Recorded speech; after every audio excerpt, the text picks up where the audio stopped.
started. Thank you all for being here. I really appreciate the time and effort that you guys have put into to be here and to go through the paperwork and perhaps ask some interesting questions. Obviously, at the moment, we're awaiting. We have Councillor Fuller here, and we are waiting for other people who might be here. We'll start with.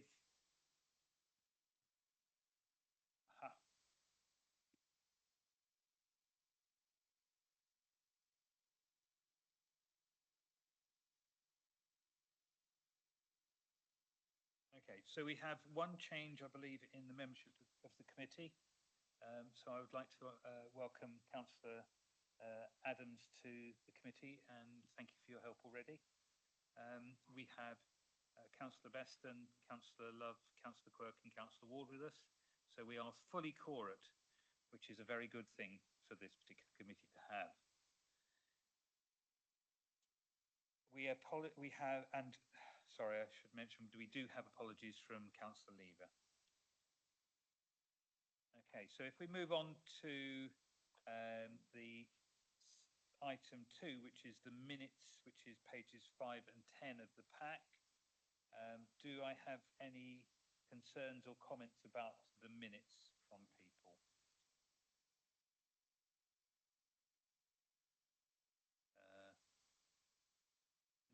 No, okay, so I will accept that, thank you. So Councillor Quirk has moved acceptance, and is there a seconder for that? And Councillor Beston has seconded that. So we have agreed the minutes of the last meeting, which was quite long.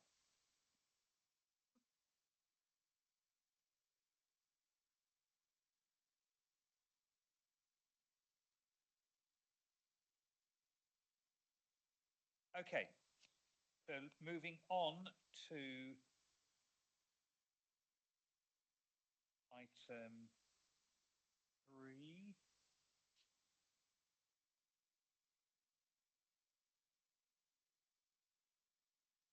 I'm being corrected here. I'm not doing too well today, so I do apologise. Do we have any declarations of interest? No declarations of interest from any of the councillors present. Thank you.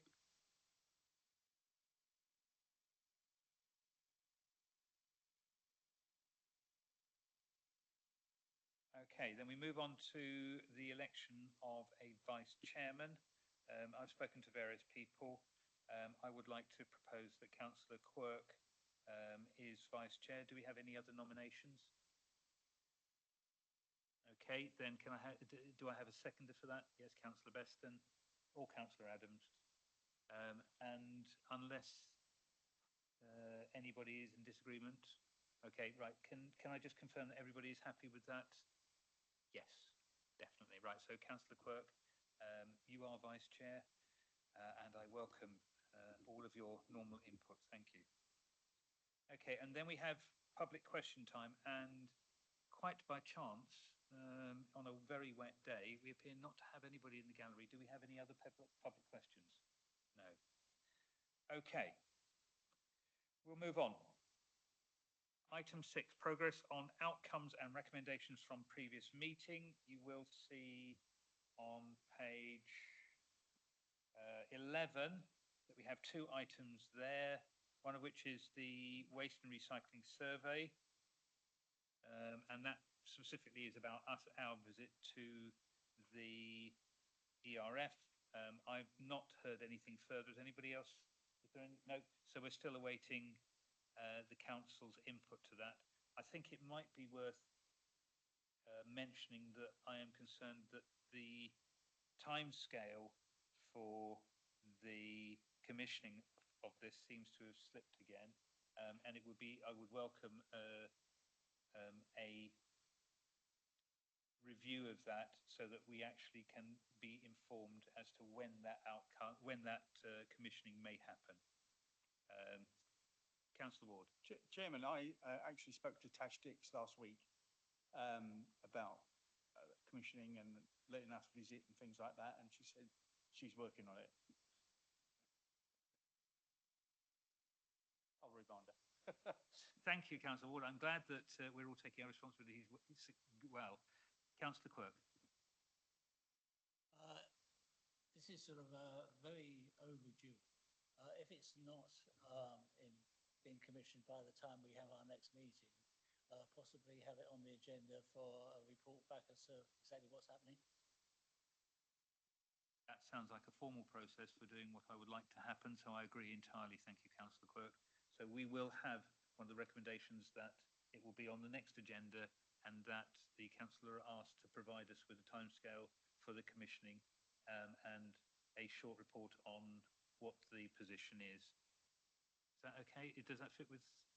Okay, fine, thank you.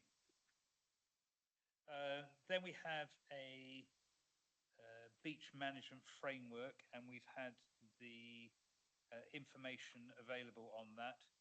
Obviously, there's been a lot of work happening since the winter. Spent an awful lot of effort destroying all of our beaches and accesses thereof. I don't think there's anything else we need to add on that at this stage.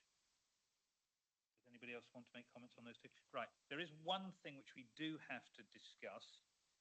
And first of all, I would like to apologise because I was hoping to get some more paperwork out on this, which is from the previous minutes, the Industries of the Future work that we did, and the task and finish group that we planned to put together. Unfortunately, due to a minor election which occurred, I wasn't able to put the time in necessary. However, I have put some groundwork in, and I'd like to talk to the rest of the committee over the next month and a half or so so that we have a formal proposal for the task and finish group to put forward to the next meeting. That's just my recommendation at the moment. Does anybody else have any comments on that? Councillor Quirk. Can you remind us who the task and finish group are going to be? Basically, we agreed that the committee would form a task and finish group, and my assumption was that that would include all members of the committee. I have. That's fine. Just wanted a bit of clarification. Yeah, no, that's fine. So the task and finish group will involve all members of the committee and such other people as the committee members see appropriate. But obviously, we want to keep it reasonably tight, and obviously, again, to recognise that the facilities of the council are, the resources available to the council are unlikely to mean that we'll be able to reach public inquiry levels of investigation. But it is clear that having talked to the Expo members, a number of other industry people, various various members of the administration, that it is probably something that needs to be moved ahead reasonably rapidly as far as is possible. So we will put that onto the next agenda. It's possibly worth reminding that there is an informal slot booked in on the 8th of August that you'd provisionally put aside to discuss that with the committee. What would I do without a memory? Thank you very much. I appreciate that. And yes, we will take that forward on the 8th of August, at which time I hope to have a piece of paper available for you to all to consider. Councillor Love. I shall have to give my apologies for that meeting. That's perfectly reasonable, I understand, and thank you. I appreciate you informing us well ahead of time. Okay. Was there anything else by way of outcomes, especially from the previous meeting, that anybody wanted to raise at this stage?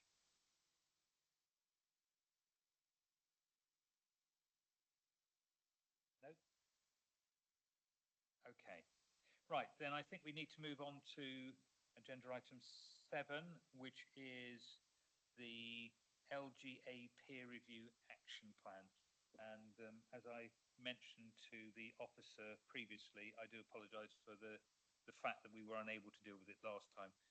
Obviously, at this stage, I now pass over to Councillor Fuller to provide us with some information, and I'm sure that members of the committee will have their own considerations and questions. Thank you very much, Chairman. there's been quite a lot of work going on concerning the LGA peer review for planning.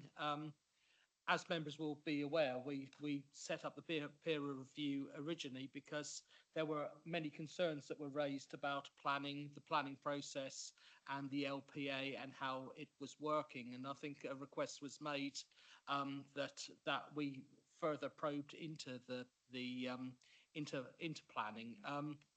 In the meantime, many meetings have been held. A lot of things have happened. I'm going to hand over to Mr. Bolter because Mr. Bolter has been leading on the peer review, and so much work has actually happened. Literally, we do have regular meetings. We have regular updates, and we regularly meet with stakeholders to ensure that we are doing the right things at the right time. So. Mr. Bolter, thank you. Thank you, Councillor Fuller. Thank you, Chair, and good evening, councillors. You've had the benefit, there were some benefits in delay, Chair, insofar as I was able to provide you with a further update paper, which actually I think serves as quite hopefully a neat illustration that even in the 3 months or so between meetings, that actually there was progress in that period that we were able to reflect and report on. I don't intend to necessarily sort of work through both reports. You've had them, and I'm sure you've been reading them at your leisure. But I did just want to pick up on a few, as I see them, key points. Which is just to go back to some of those basics. And as Councillor Fuller said, the peer review was introduced at a time when there was a lot of noise, a lot of concern around the performance of the LPA, and perhaps also coming from concern around the outcomes of the LPA's decision making. I think the report, the LGA peer review report stands on itself in terms of how it reflects on the performance of the LPA, and I'm sure through the various reporting structures in terms of performance through planning committee, etc., and indeed pretty much all metrics, be they local or national, that when put into context, the performance of your local planning authority is very good against most averages. So the work streams that came out of the peer review, there were the peer review originally identified 57 different actions, interventions, outcomes, 57 different things that they recommended that we should look at. That list, as these lists do, had a habit of growing. So you'll note in the report and in the update report, we talk about 76 different things that we've identified as the work stream and that we are now tracking through. So those 76 different activities were broken down into 4 very clear work streams, and they were around progressing the local plan, the island planning strategy. Certainly this chamber has experienced a lot of debate around that particular piece of work, and as I'm sure everyone is aware, we are currently out to what's known as our Regulation 19 period for representation, so that is very much ongoing. We have also a work stream around our pre-application advice offer. As councillors may be aware, offering pre-application advice is a discretionary service. We choose to do that and we charge for that. So obviously there is a market choice element associated with this, so it is important that the product and the service is right for the market. We also have a work stream around improving our development management function, and by that, a lot of that work is focused around the performance in terms of the timeliness of decision making and the level of customer service that we can provide to the applicants. We also had a work stream around improving our enforcement function. So those were 4 very clear, standalone but interconnected work streams.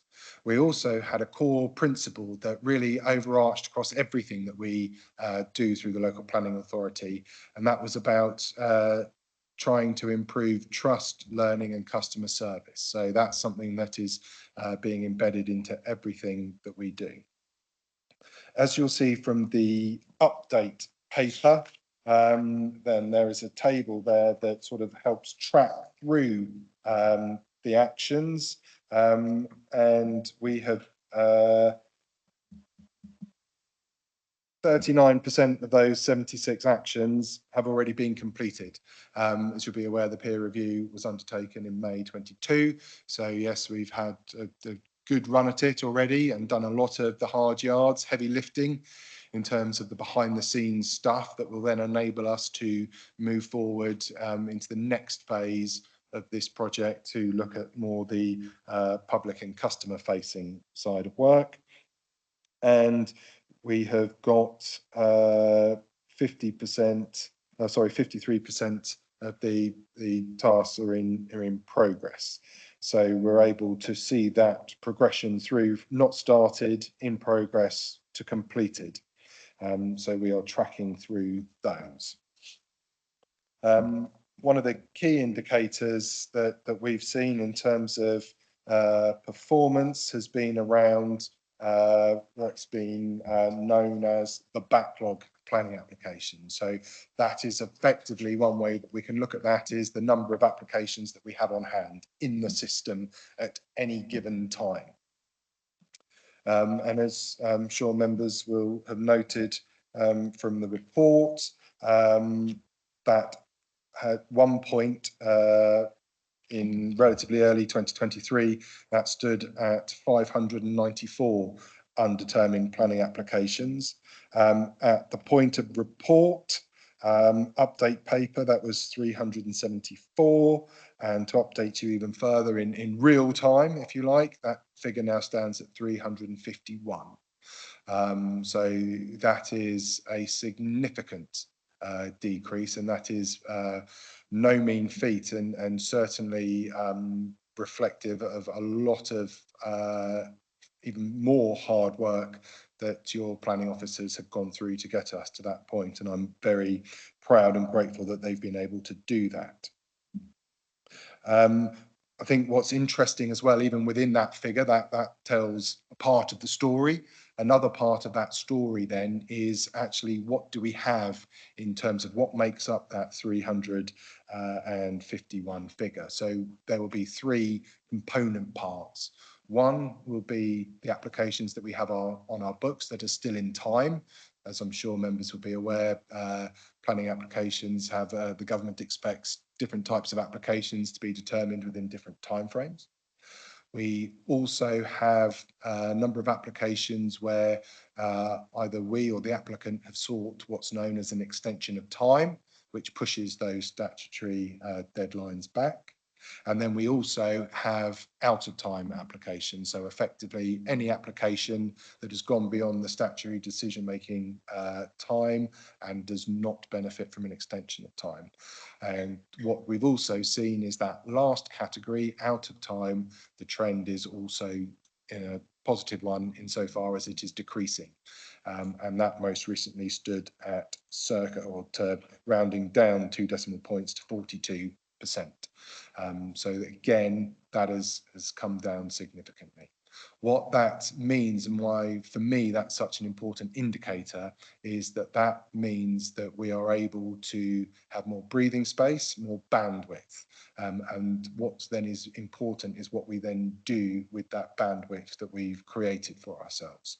I mentioned earlier about moving into effectively phase 2 of this project. So what that will mean will be a lot more around the customer facing, the customer service and the public engagement side of things, which we are able to do because we now have generated that bandwidth.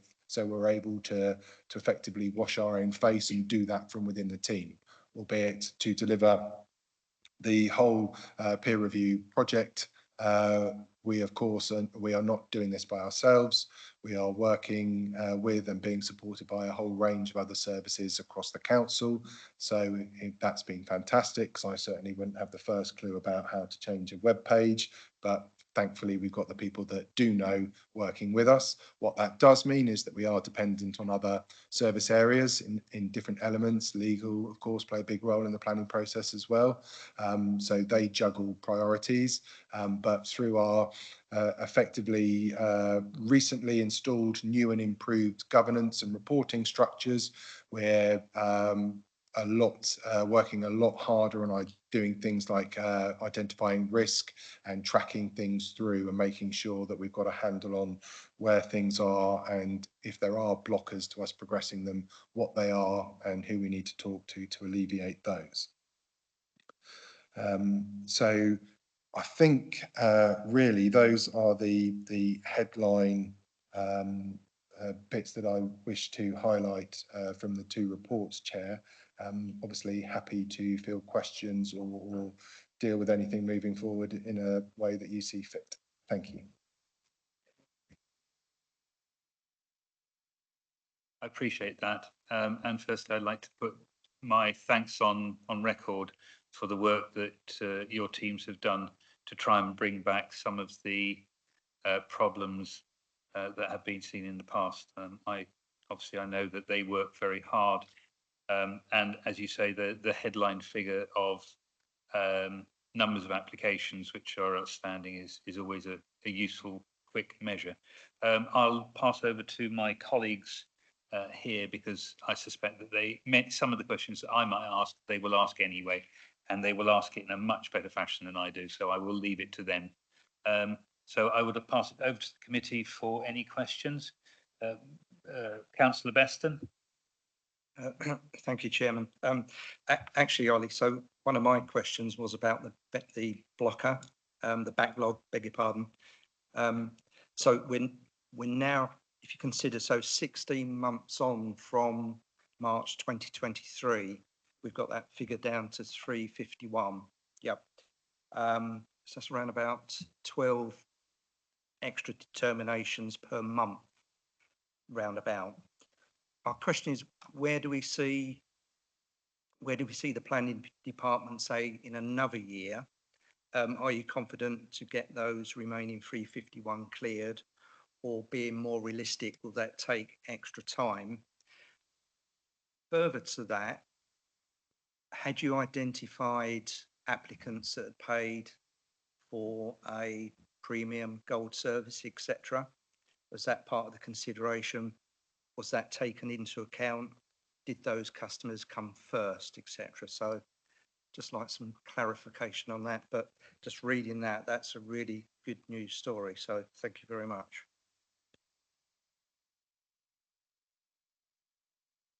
I think some of the things that the planning department are now sort of like focusing on and prioritising. A few years ago, one of our major criticisms was our pre-application service. When you talk to applicants about our pre-application service, a lot of, certainly the stakeholders we talked to felt that it wasn't really fit for purpose. If you can get pre-planning advice right, then that should help to sort of like oil the wheels, if you like, of how the process occurs. So the pre-application advice is something we've seen certainly in the last 12 months, haven't we, Ollie, as being quite a priority to try to get right. I don't think you'd ever call it a gold service, but I think we're getting to the stage where the service that we're getting to the stage where things are now improving, and the market is sort of like saying, well, this is now working well, and it is fit for purpose. And I think if we can get that pre-application service right, then I think that will probably be a step in the right direction. One of the other things that we've also tried to do as well within planning is we have the drop-in sessions on the Wednesday afternoon. Again, a lot of people will come along to those drop-in services, and rather than writing to planning officers or writing to Ollie or writing to me about things that they wanted advice on, they can now go and see a planning officer, and that actually saves quite a lot of time to do. So I think improving the customer interface, which is one of the priorities that I've considered, has really helped to sort of like I say, oil the wheels of the planning department, and it seems to be working quite well. I don't know if you have anything that you wish to add and or go into more depth, Ollie. Ollie's incredibly excited about it. He's a lot more excited than I am. He lives and breathes the peer review. So I'm going to hand over to Ollie again. Thank you, Paul. And yes, I certainly need to get out a bit more, I think. But picking up on some of those points, and I'll follow on from what the portfolio holder has said, if that's all right, Councillor Beston, and then I'll answer your first question last. Yes, we've started engaging with the sector around our pre-app offer. We know that it hasn't been working. It's certainly not been working in the way that we wanted or intended it to, and we know as well that it hasn't been working the way that the market wanted or needed it to work as well. And we know that in part because the market votes with its feet. They're not going to pay for something, for a service that isn't going to give them what they want, and also because of the feedback that we receive. So it's not just a case of us being sat in our sort of ivory tower at sea close thinking that we're offering the best service. We're actually getting better at engaging and understanding. We've already been working with some targeted members of the sector to effectively deconstruct our entire pre-application advice offer, spread out the component parts, and then rebuild it in a way that actually works for everyone. So that might mean new pieces. It might be getting rid of several things that we used to do and replacing them with something completely different. But again, it's very much working with the sector to try and find something that can work for both parties. One of the really interesting things I think for me is, and Paul mentioned it, we introduced our Wednesday walk-in sessions. So those were designed to meet a need that we knew that there was, and we actually anticipated that was going to be public facing.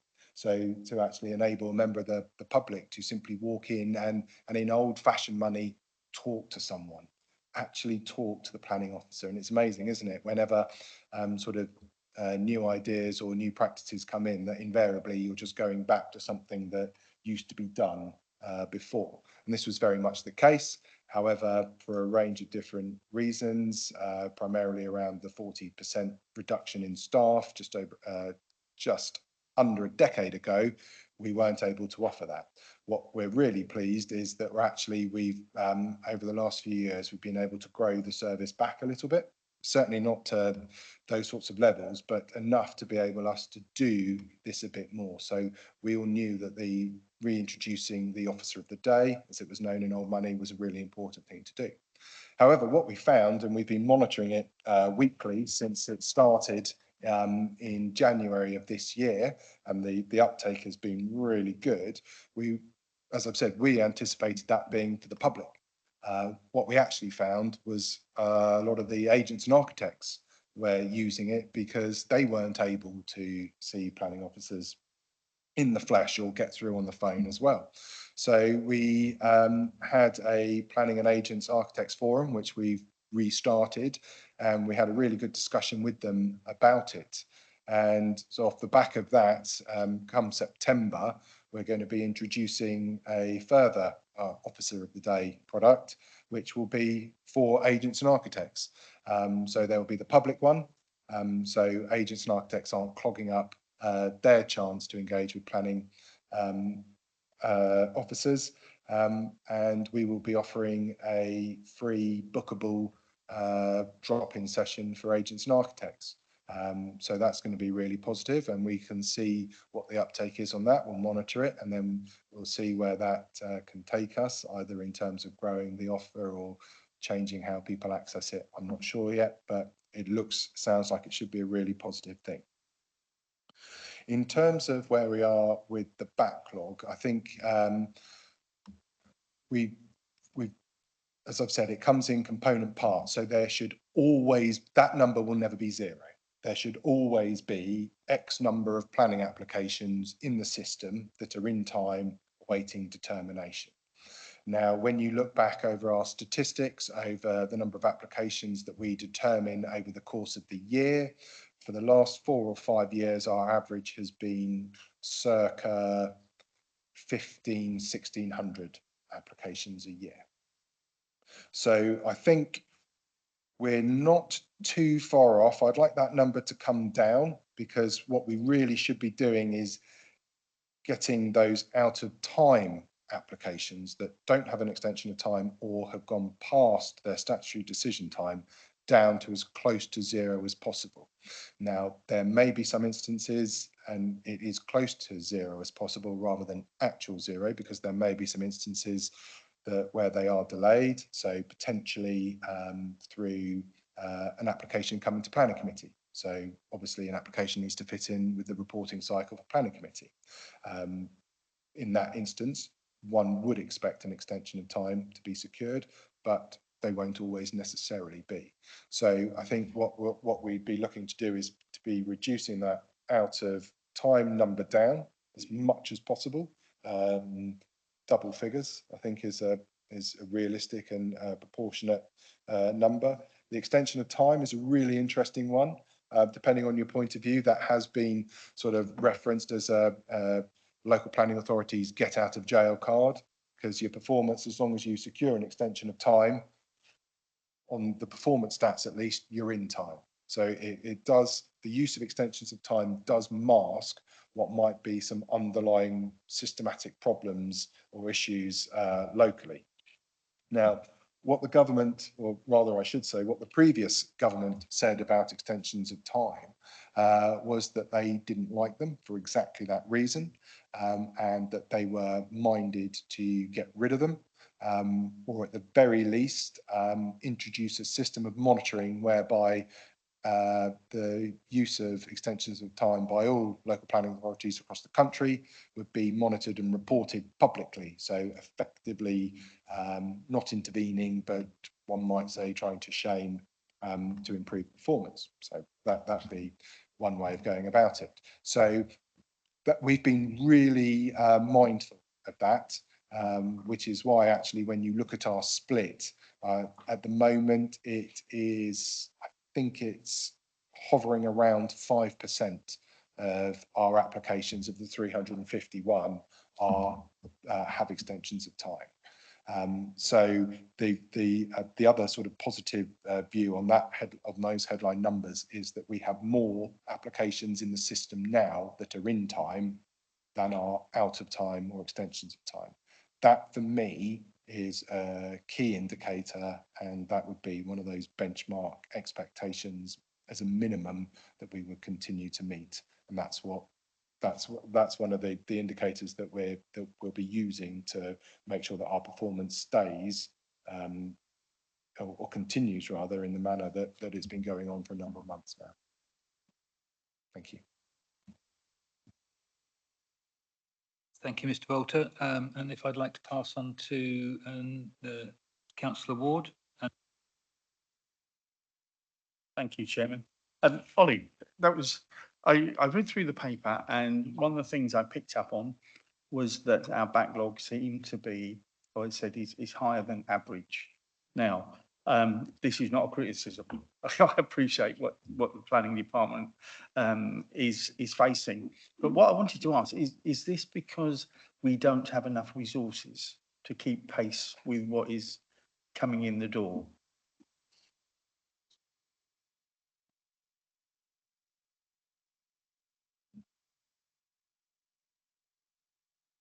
I've got a supplementary to that as well. Thank you, Councillor. So I think that there's two elements to that. So dealing with that question around, is the backlog higher than average? I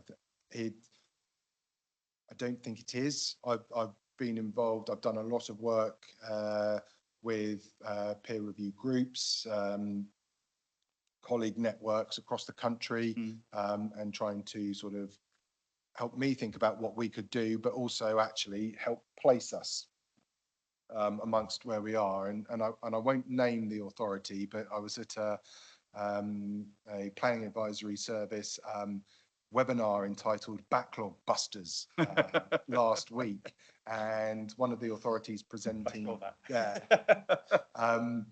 had several hundred applications that hadn't even been given to an officer. So they were just literally, presumably sat there in files. And what they were having to do was they were having to secure extensions of time before the application had even gone to an officer. So I think it is really important to, whilst our performance isn't where we would like it to be, when we judge that against our own standards, when we actually place ourselves and within the context of the level of resource that we've got, actually we punch really well above our weight. So that then leads me into the second part of your question, which is around the resources. And I think the resources question is always a difficult one, isn't it? Because you, as the phrase goes, you cut your cloth accordingly. Now, if your budget funds a bronze level service, invariably a bronze level service is what you'll get.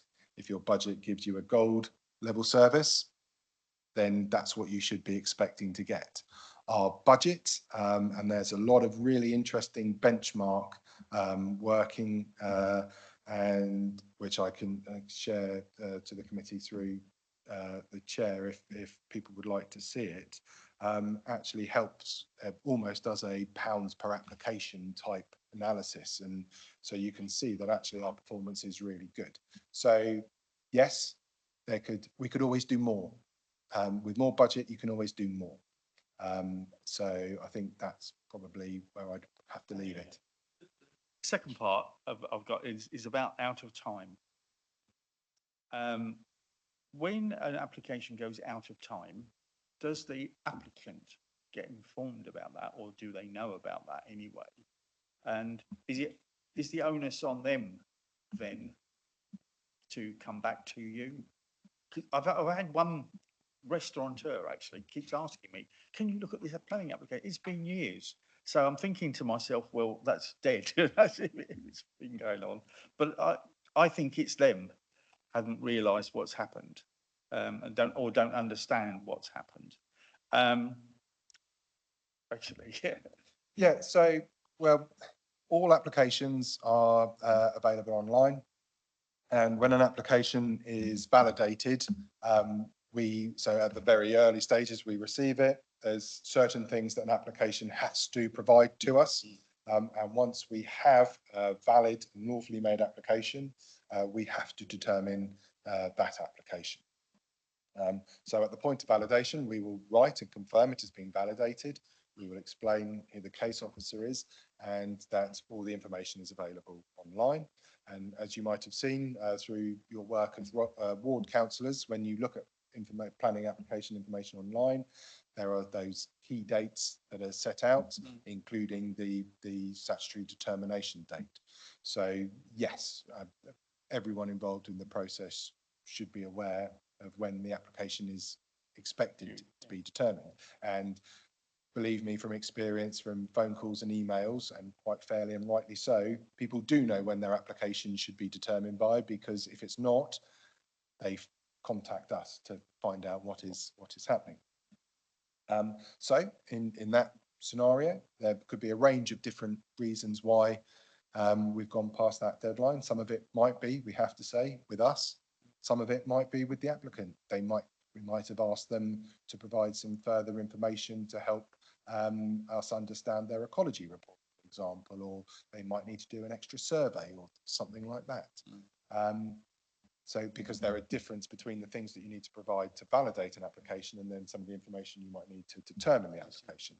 So it could also, for some of the larger or more complex applications, we will also require planning obligation.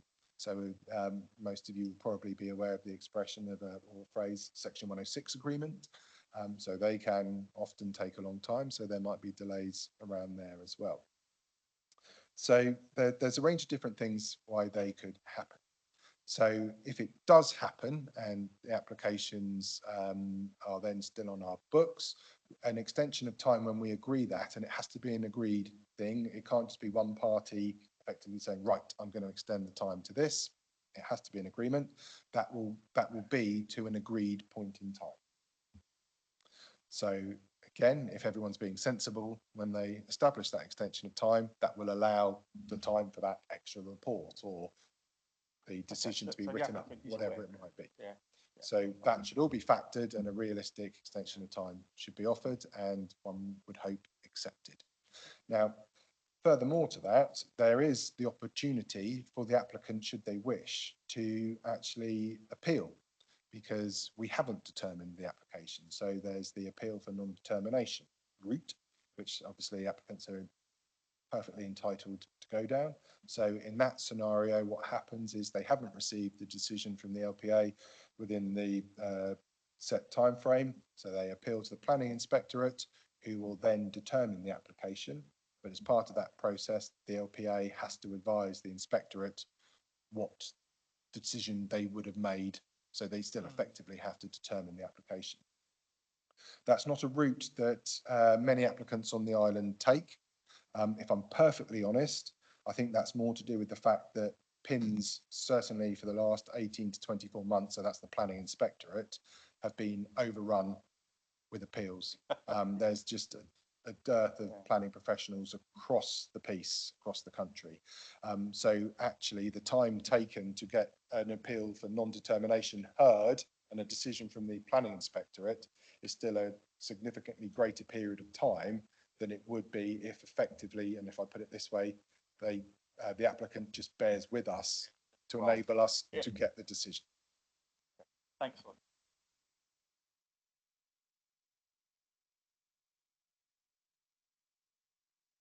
Can I just ask for some clarity? How long does it take to get an appeal, roughly?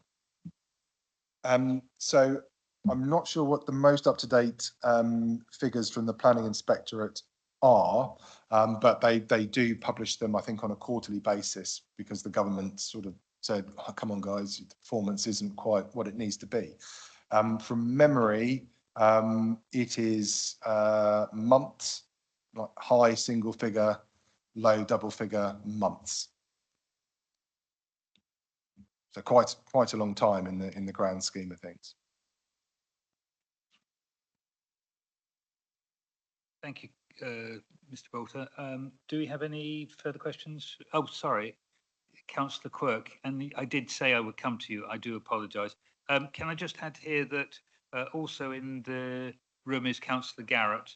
Councillor Garrett, as with everybody else, if there are particular thoughts or information which you wish to have, please raise that, and we will consider being able to put that forward. Sorry, Councillor Quirk, I do apologise.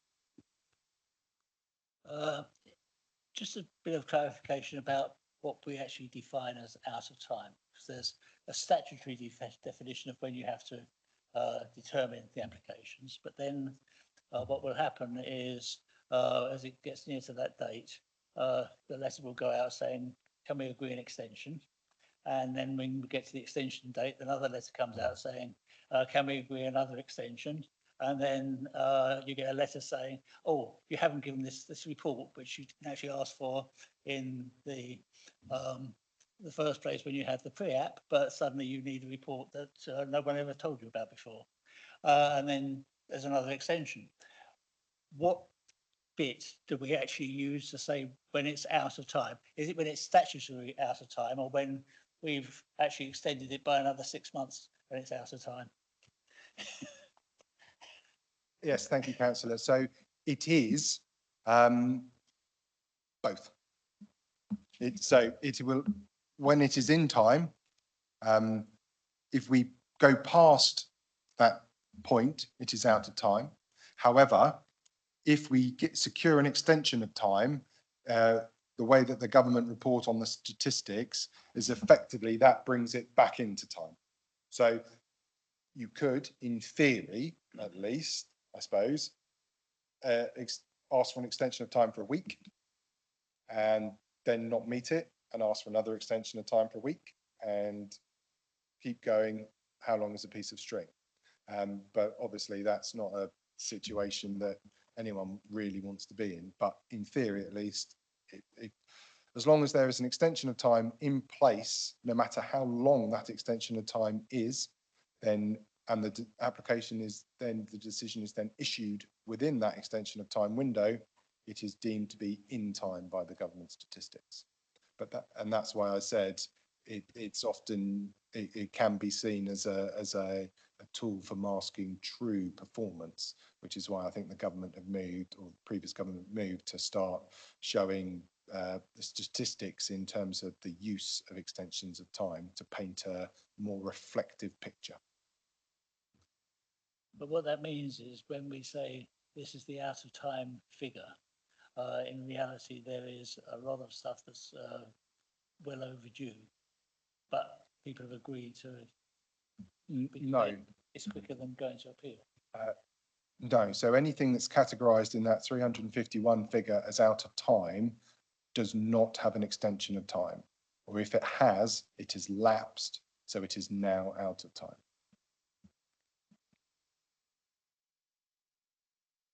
For that, Mr. Bolter, and thank you, Councillor Quirk. Councillor Adams.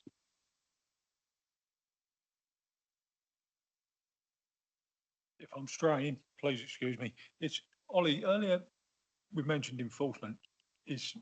We have a couple of applicants in the village, and what concerns me is I feel if we tightened up on enforcement, would it help free up more time to deal with the applications as they should be dealt with? Because we've had a couple of blatant cases within my village where people just try to circumnavigate the system full stop. And I think that's wrong, because I don't think the system is unhelpful in any shape or form. I don't think there's any problem with these applications in the long run, but they just seem to have a total disregard for the system. And look, I've been on to you. I'm not going to mention names of the applications involved, but I feel with one of them in particular, from day one, they've just had no regard for the planning system.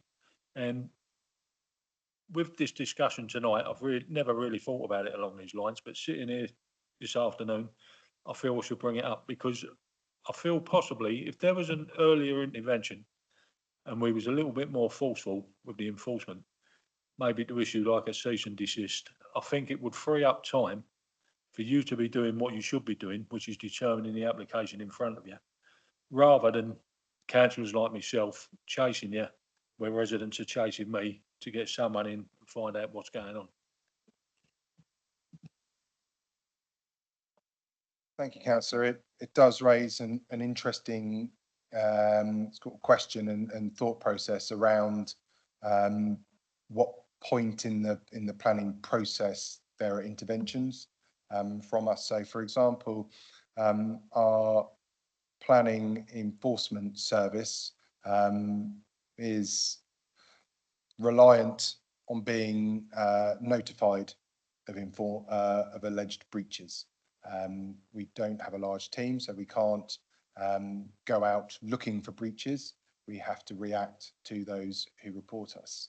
So I would ask in your role as ward councillors to always encourage any residents who come to you with enforcement concerns to go online. There's a really easy to use way of reporting any alleged breaches that we can then pick up and investigate in accordance with our enforcement strategy. As I mentioned, improving our enforcement service was one of the 4 key work streams of the peer review. And actually, when you break down the completed tasks, the enforcement work stream was one that we majored on early. So a lot of the completed tasks are in and around enforcement. So from my perspective, actually what we've got in terms of our enforcement offer and performance at the moment is significantly improved from where we were just over 2 years ago when we received the peer review report. Councillors will be aware that we've done several things in enforcement, such as have conversations with parish, town and community councils and invite them to fund additional resourcing. And I've got to say, for those who have taken up that opportunity, I think it's worked really well and has made a real difference. So we've been able to grow the team. We've brought 2 more enforcement officers in, which has increased our capacity. So we are able to deal with those often more localised priority issues in a way that, simply put, we wouldn't have been able to otherwise. Our planning enforcement strategy is quite clear, that we will prioritise certain areas, and I don't mean geographical areas, I mean certain things such as permanent damage to a listed building or a protected tree, for example, over someone potentially building should we just say, a shed 3 centimetres higher than was possible under permitted development. Also, I think it's really important to note that enforcement isn't a tool to simply regularise. It's not something that, simply because there is a breach, it doesn't follow that you then take enforcement action or require consent. And there's a lot better way of articulating that on our enforcement pages and our enforcement strategy. It is difficult because, as I've said, we rely on people to inform us of when alleged breaches happen. So obviously, some might say, unfortunately, we have no control. If people simply want to disregard planning rules or simply don't know about planning rules and inadvertently break them, we can't stop them. What the system is there for, or thereafter, is to understand the nature of the breach that has occurred and whether what has occurred would otherwise be acceptable in planning terms. And then if the answer to that question is no, then what enforcement action we take. So it doesn't necessarily mean that if we are, let's say, harder in enforcement in early stages, that we will get less or fewer planning applications and freeing up capacity for planning officers. It could be feasible, a scenario that actually if we do go harder through enforcement, actually that will generate a lot more planning applications because we're asking people to, inviting people to regularise their breaches. It is very rare that the outcome of any enforcement action will be to simply ultimately remove something, particularly if they are larger. Obviously we will do that with sheds or too high fences, but in turn, I'm just trying to think about the last time we've sort of followed through and required someone to take something down. And thankfully that doesn't happen very often. So this isn't a reflection of us not taking action. It's just a reflection on the situation being very rare and that it going through there, I think was in Sun Hill in Cowes in a conservation area. So there is a lot, and yeah, please do have a look at our enforcement strategy if you're interested in that, and share that with your parish, town, community councils and residents, because it is quite a helpful document, I think, for anyone when thinking about how we deal with enforcement. Thank you for that. Can I just briefly bring in Councillor Garrett here, because he has specific comments on this type of enforcement. Yeah, thank you, Chair. If I may comment on this item more broadly as well, with two different hats on. First, as a Newport and Carisbrooke community councillor, I would reinforce what Mr. Bolter has just said about the partnership we have had on the enforcement side of things. That I think amongst my colleagues has been very well received. I was just reviewing the latest update.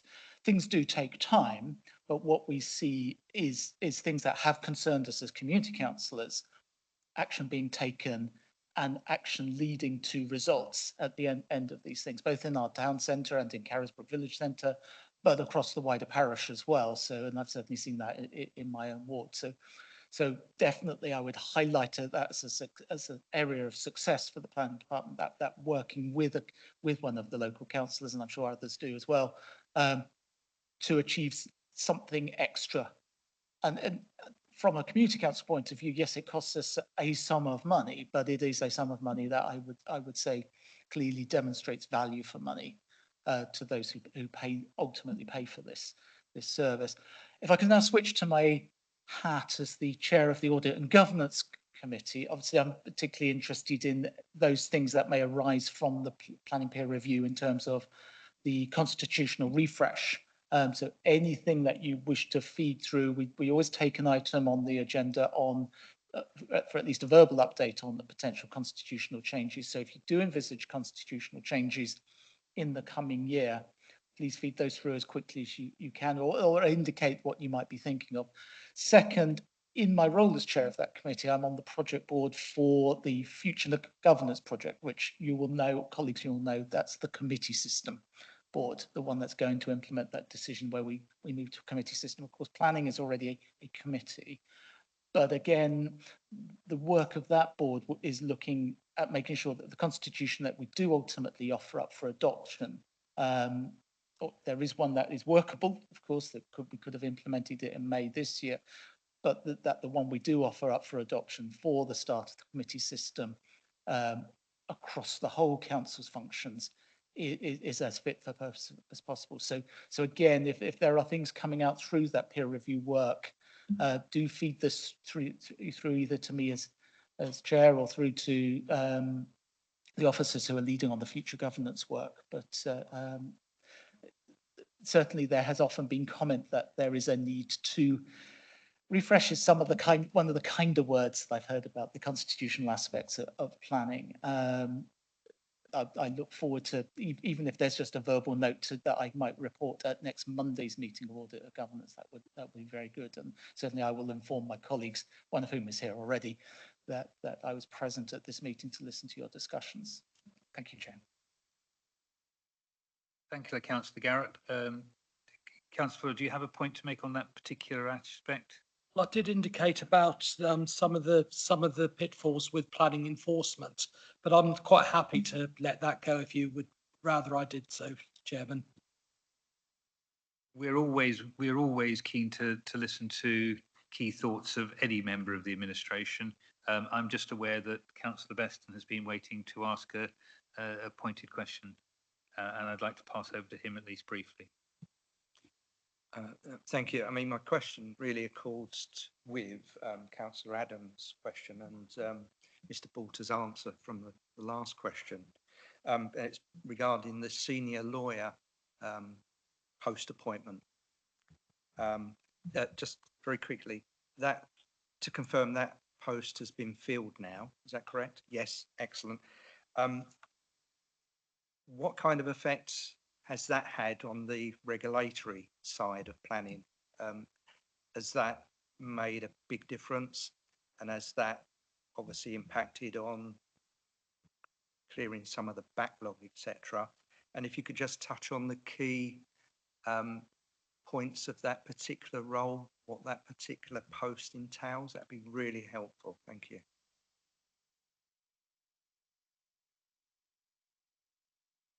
Yes, thank you, Councillor. Yes, this is a post that I'm particularly proud of, insofar as the LPA sought and received additional funding from the then government under the Planning Skills and Delivery Grant. We were fortunate enough to secure the maximum amount of money available to each local authority, which was £100,000. And we used that money in two different ways. One is to bring in some additional part-time capacity within the local planning authority itself through a part-time senior planning officer. And they've been with us since February now. We've actually even managed to extend their stay with us, I believe, so that's looking positive as well. However, the vast majority of the money, having secured it, I actually gave it away to legal to fund this post. So that's been really positive from my perspective. So they are working with with Ben Gard, sitting under him, and he's also been able to recruit a further legal post that sits under and works with the principal senior lawyer post as well. And I had a really good meeting with the three of them. I think it was last week. And what that has meant is that we've now got the capacity and the skills to actually be working through. And we talked about that idea of where are the blockers and the timely resolution and the ability to chase and move Section 106 and legal agreements, UUs, unilateral undertakings, you may have heard of as well, agreements forward, is a really big part of the work. We now pulled together a really helpful tracking system to work through applications and linking into legal's case notes and files. So we're able to pinpoint exactly where all applications that require an obligation are in that process. And what we've not been able to do historically is, because we haven't had the capacity, is then to be able to chase and follow through on that. We are now in a place to be able to do that, and that is happening. It's also meant that we are able to deal with more of those planning obligations in-house where it is expedient to do so. So we are, what we had to do out of necessity was to basically farm those out to private legal practices. We're able to deal with the majority back in-house now. So that's helped us no end, because ultimately there was no point in the local planning authority doing hopefully all this excellent work to get applications through, only to effectively be moving the point of blockage in the process to legal, and then them not having the resource or ability to be able to deal with those as well. So it's already made a massive difference. It's already really made a massive difference as well, not just in terms of the planning applications with the planning obligations, but actually also in terms of some of the wider regulatory aspect of enforcement. So actually our serving of 215 notices, for example, has increased, and actually and grateful for Councillor Garrett's words on his experience from the Community Council of the partnership, but actually that work in itself actually generated significantly more work for legal, which they've been able to accommodate and rise to, and we are seeing the benefits, I think, now.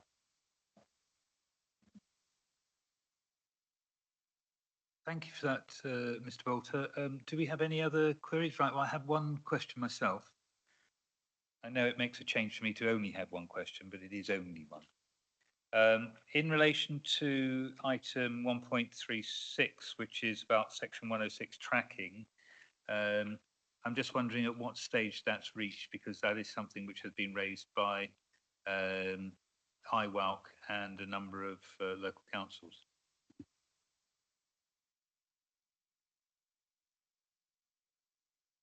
Thank you, Chair. I suspect there's probably a couple of elements to this.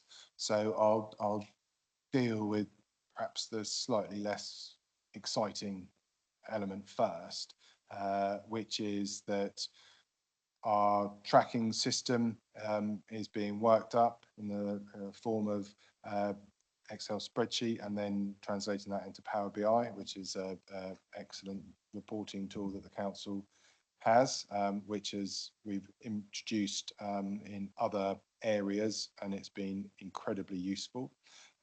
So that I'm anticipating should be up and running in the next couple of weeks. The other aspect, I'm not clear, but I suspect in terms of, because I can't imagine that necessarily a parish council is interested whether we've got a spreadsheet that tracks 106 agreements. What I suspect that is about, is a bit more about, is about how we as a local planning authority engage with local communities and community representatives at the earliest stage in terms of understanding what issues the community face, and actually what benefits the community wish to see, what projects perhaps a parish, town, community council has in the pipeline that if the right conversations are had at the right time, if there are development proposals, then actually we may be able to secure some of those benefits through the 106 process. That's a standalone piece of work, which we are having to wait. There's a couple of other elements to it. One is that we have a requirement to produce what's known as an infrastructure funding statement. So they are online. But what that has done and what we need to do to get us into a place where we're able to fully articulate and show communities what there is in the 106 pipeline, we have to do an awful lot of behind the scenes housekeeping in terms of bringing all the records together into a single system and then being able to track them through. So one of the actions that was associated with that, for example, has been that software development have built from scratch a tracker that enables us to pull all that information through and see where we are into a better implementation of Section 106. So this is about the implementation rather than the preparation and signing and issuing of them. So that's a program of work that is being tasked to one of the team leaders, and that was one of the key work streams that we've identified for them in through their one-to-ones for this year. So I'm anticipating that as we work through the sorting out the back office, if you like, function and information for the 106s, that we're going to be in a position to roll out a new public facing way of talking about 106s, which is, as I've kind of sketched out, essentially parish, town, community councils giving us an annual, we could almost call it wish list, or to say the council, we want to improve this play area in our patch. We've got a project for here, we've got this amount of funding secured, we need that much more. We're then able to join the dots where appropriate and it meets the necessary tests to be able to say, okay, well, if we do get development in that patch, that development is relatable to this issue, we've actually got something to take to them to seek to secure through the 106 agreement process. And I think actually that's going to be a really helpful process.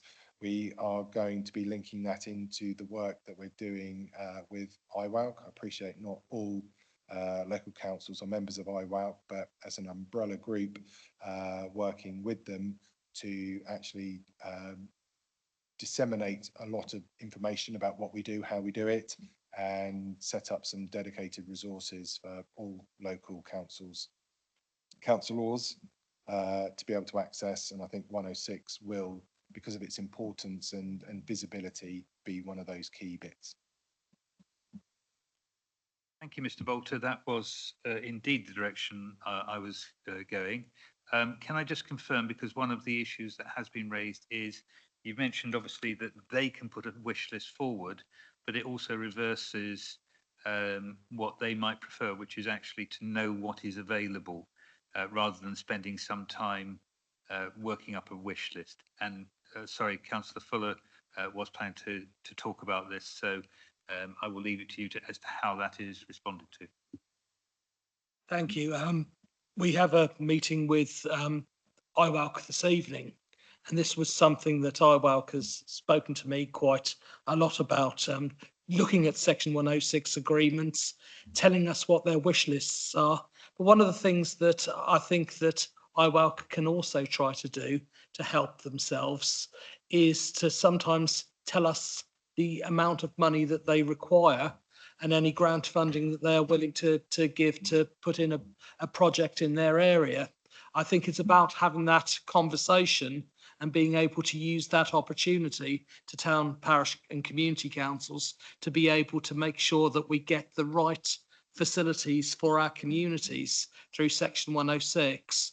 I think in the past, a lot of the grants and everything, and I think Ollie will correct me if I I'm wrong, goes towards things that perhaps town and parish councils don't see a great deal of. So it goes into things like road infrastructure and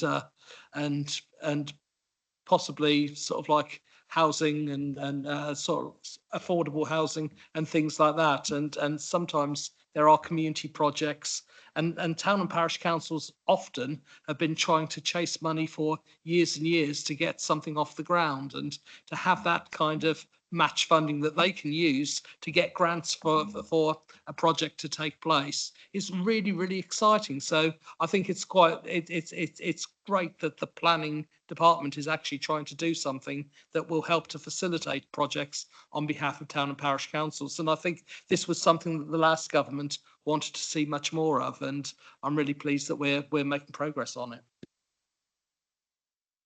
So thank you very much for that, Councillor Fuller. And I agree entirely that this is a good piece of work and a useful thing for all of the local councils.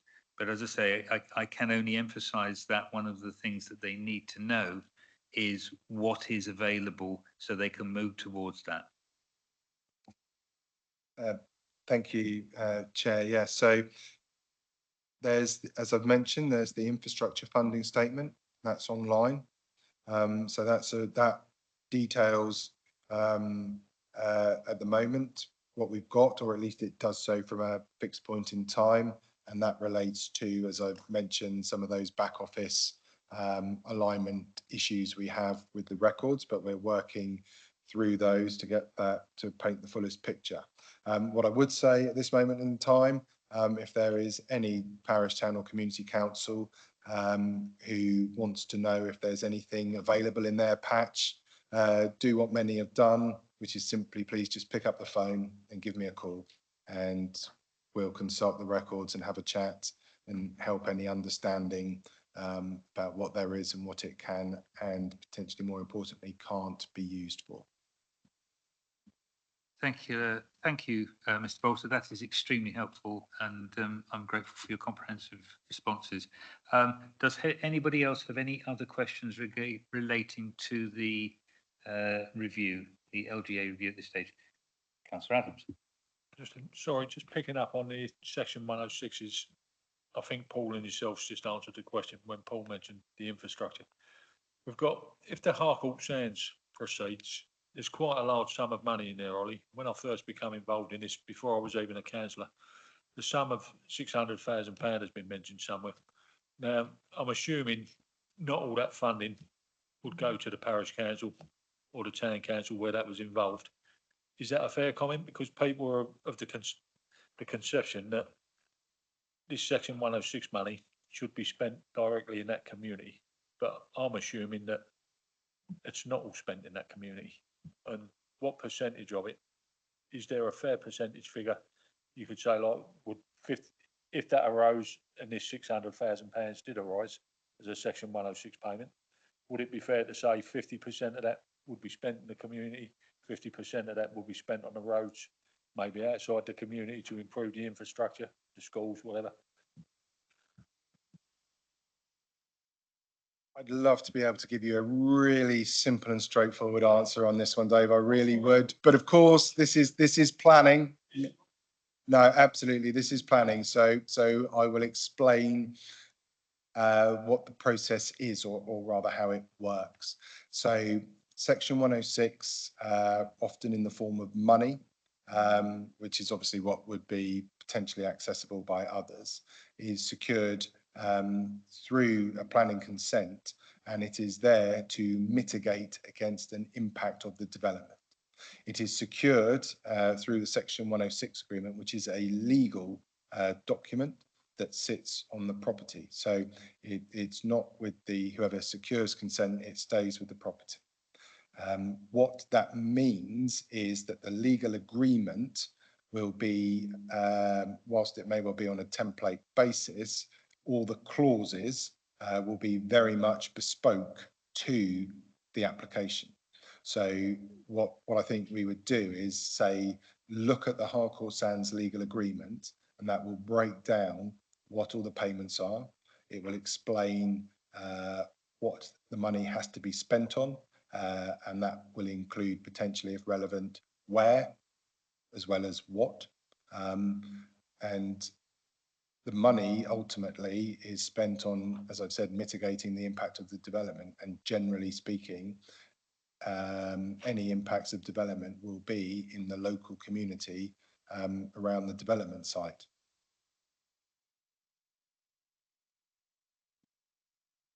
Thank you, Councillor Adams. Unless we have any further questions, I'd like to say thank you to Councillor Fuller, supported by Mr. Bolter, for providing fairly detailed information on what's going on.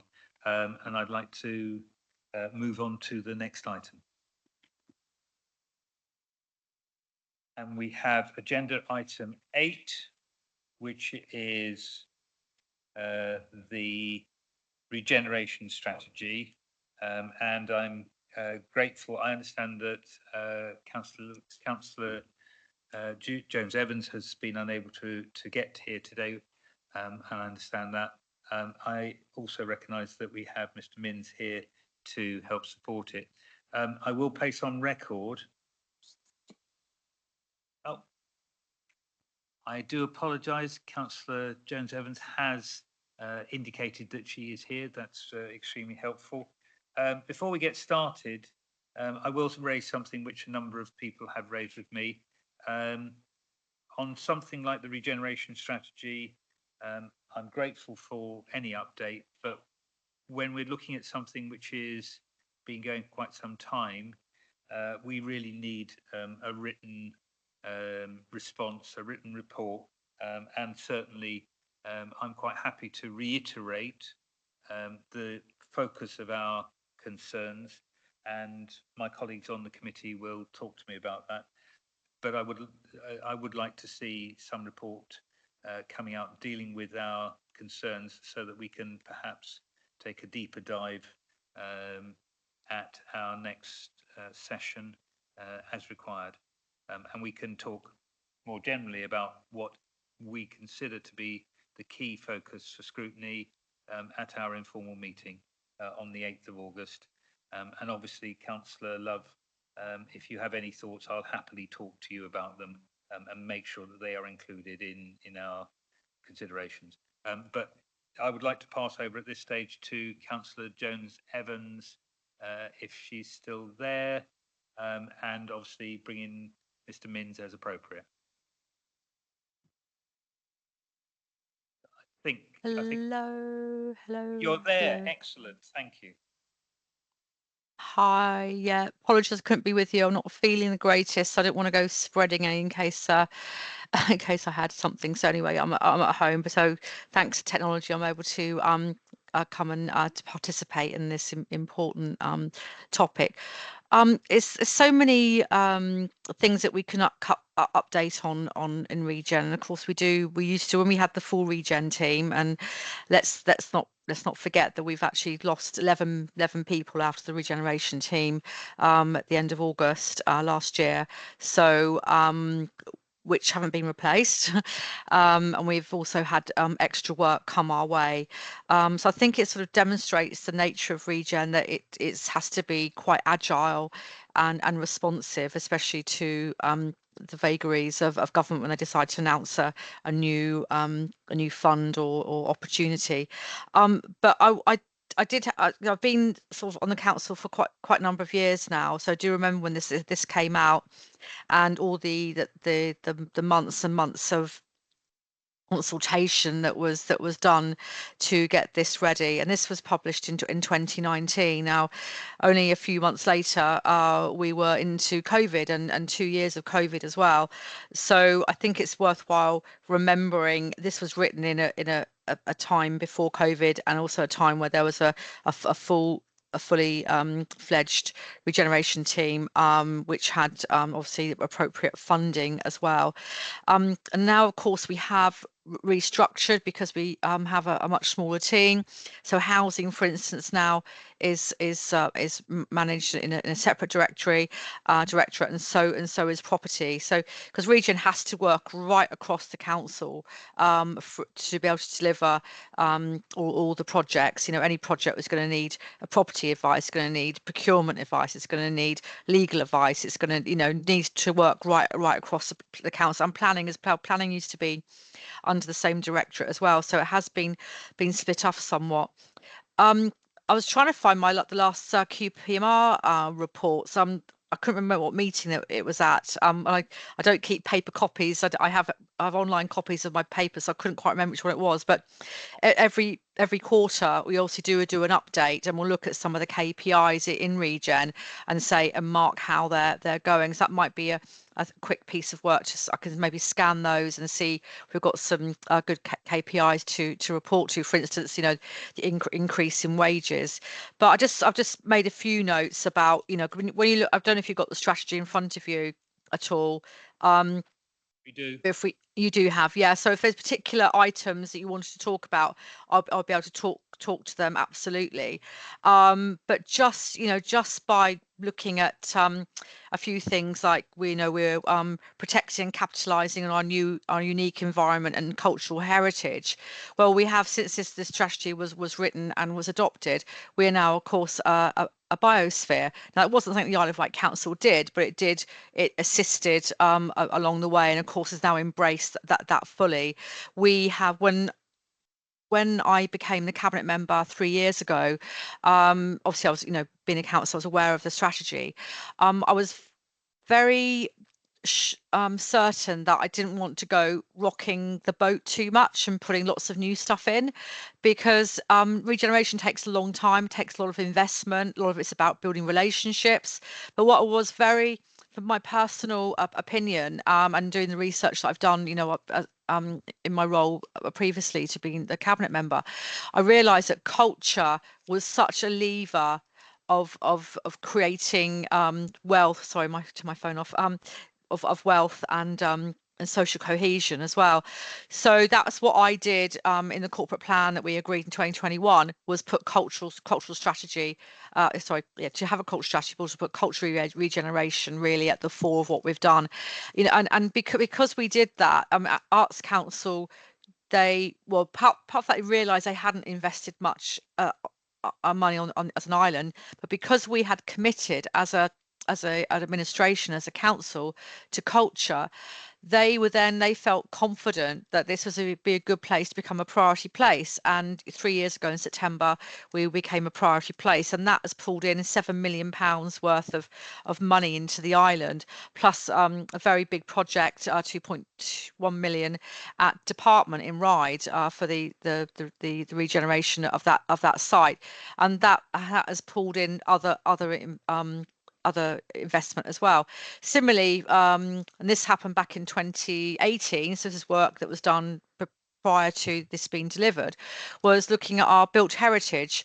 So working with our as place, because place is a very important part in this strategy. Working across place, we were able to work with Ryde and Newport for their place plans. And then that led to the High Street Heritage Action Zones, which again has brought more money into both those towns. I think the value of them together was £2.5 million roughly. Plus, Ryde has been able to bring more money in for some walking and cycling infrastructure. So you see how by taking advantage of our opportunities, having a blueprint to work to is really helpful. And you just have to keep going. I mean, so we've got LC whips across many parts of the island. Going back to place plans, we said we had Ryde and Newport. Now we've got new place plans at the Bay and Cowes and Northwood place plans, and now in action and working very well. And before, going back to when this document was written, not only was it before COVID, it was also before levelling up, and also share prosperity. And of course, now we're going to a new environment where we don't actually know what the how the government is going to be funding us. We know they're very keen on devolution, but that's probably going to take a little bit longer and not fill the gap in between them. So very keen to hear what the government are going to say next. Also, of course, we've had to finish the infrastructure, which is a joint project with highways, of course, at Ryde. That's very successful. The Green Link, got the Green Link through. That was a levelling up 2 application we put in. We were told we weren't going to be getting it when we put it in.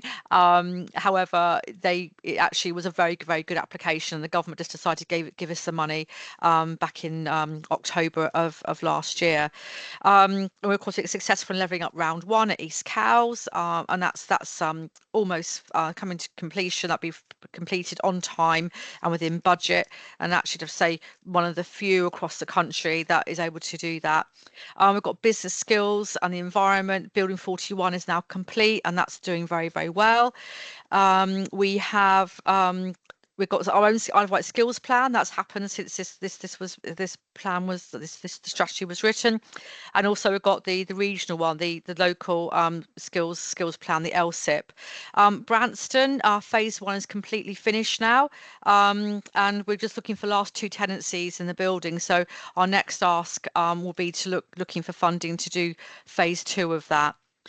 So there are some other big projects that are, and I'm not saying they're on hold. I think they're waiting for opportunities. They're at sort of oven ready stages. So you've got the Nicholson Road, of that had planning that was approved, and we're waiting for opportunities to bring that forward. We've got the master plan down at Newport Harbour, again just waiting for those opportunities to come forward, and that includes the cultural centre down there as well.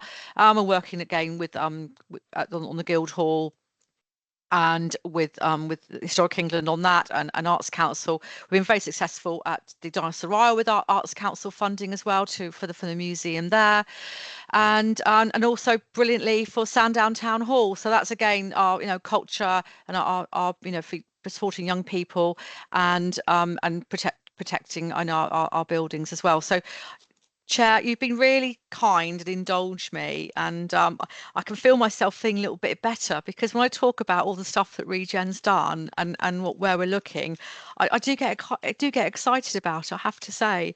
I'm really proud to be able to work in this field, and we've got some fantastic officers that have really been working so hard, because I know there's been particular challenges, say with the team been somewhat shortened, as I described earlier, but the work hasn't stopped, because it's a long game. Plus, we've also had the Ryde Town Fund as well that we've had to manage to get it to the place where they can now put a submission into government. So it's a long game. It requires a lot of dedication and sticking with it sometimes, and sometimes you just have to go, now isn't the time for this project, but it's a position where we know we can pick it up again when the opportunity arises. So I'm happy to take any questions. I'm sure Mr. Minns will be more than happy to fill in. I expect I've missed out loads. Be more than happy to fill in any gaps and give it from his perspective, and then I'm happy to take questions then, Chair. Thank you. Councillor James Evans, I appreciate the effort that you've made to be here, and I'm grateful for some of those thoughts. And yes, I'm happy to pass over to Mr. Minns for any additional comments that he is able to make at this stage. The only comment I was really going to make, and I think Julie's provided a very, very substantial verbal update there. I will say I was probably going to say that it's going to be difficult for me to do this justice, because I'm new to this position. A lot of the historical stuff that Julie's just talked about, she's the only corporate memory of any of that. So there has been an entire clear out of the senior officers within this team. So when asked to do this report today, it was always going to need to be verbal, because the memory is not there to write that full written report that you've mentioned. Now, we can spend hours and hours and hours going through all of the historical information to do that. My view would probably be that we start to look forward rather than back. That agreement was written in 2019, expires in 2030. Julie said, it went through COVID. It is already hugely out of date and needs a complete refresh. Now, to do that refresh, we need to be thinking about where we are at the moment, because clearly we've just got a new government in power.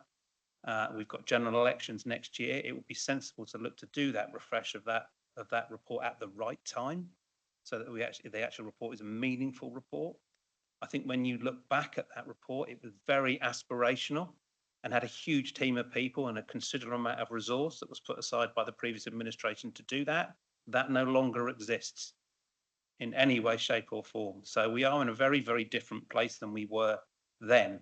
There are also some really key projects that aren't listed at all in that original corporate the actual strategy, particularly the Venture Keys project, which, you know, there's a number of members around the room that are very close to that. It was a £5 million project and is hardly mentioned within that documentation. The other thing that sits alongside it is the economic development strategy, which is a little bit more current. Well, I say isn't current, it's more out of date, but the funding that was set aside for the LEP is now going to be used, and there's an agreement between the three unitary authorities to rewrite an area economic generation strategy. They're hoping to do that in the autumn, all funded through the money that was being passed across from the previous LEP. And they have also agreed to also fund economic development strategies within each of the local areas. So I think that's going to be a very interesting piece of work that I would hope that members would want to see sight of at the key stages of that. Again, that is going to need to be done at the right time with what's going on with the political environment at the minute. I was going to go through, as Julie has, a number of the key projects. I think, Julie, you have mentioned almost all of them. I was ticking them off my list as you were going through.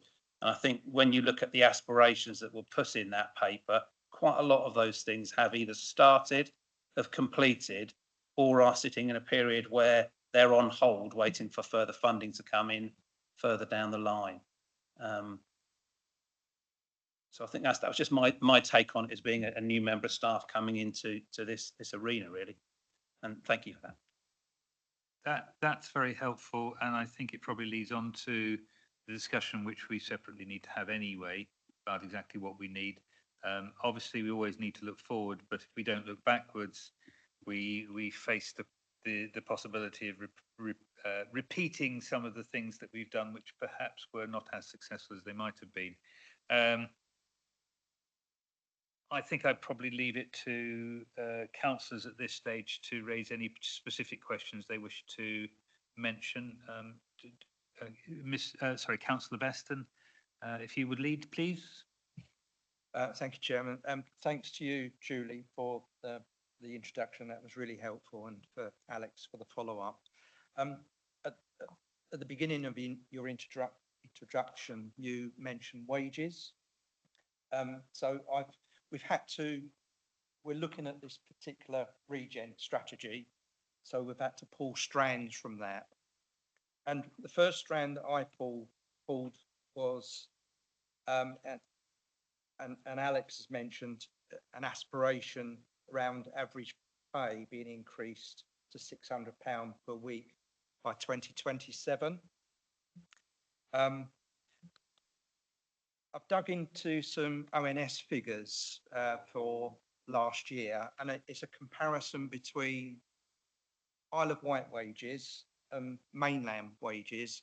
I'll get to the detail of the question, but my question would be, how can we, on the island, reduce that gap between Isle of Wight wages and mainland wages? So just to give you an idea of what the ONS reported back in 2023, the average female salary on the island was around about 29, nearly 30k per annum. So that equates to about £571 per week.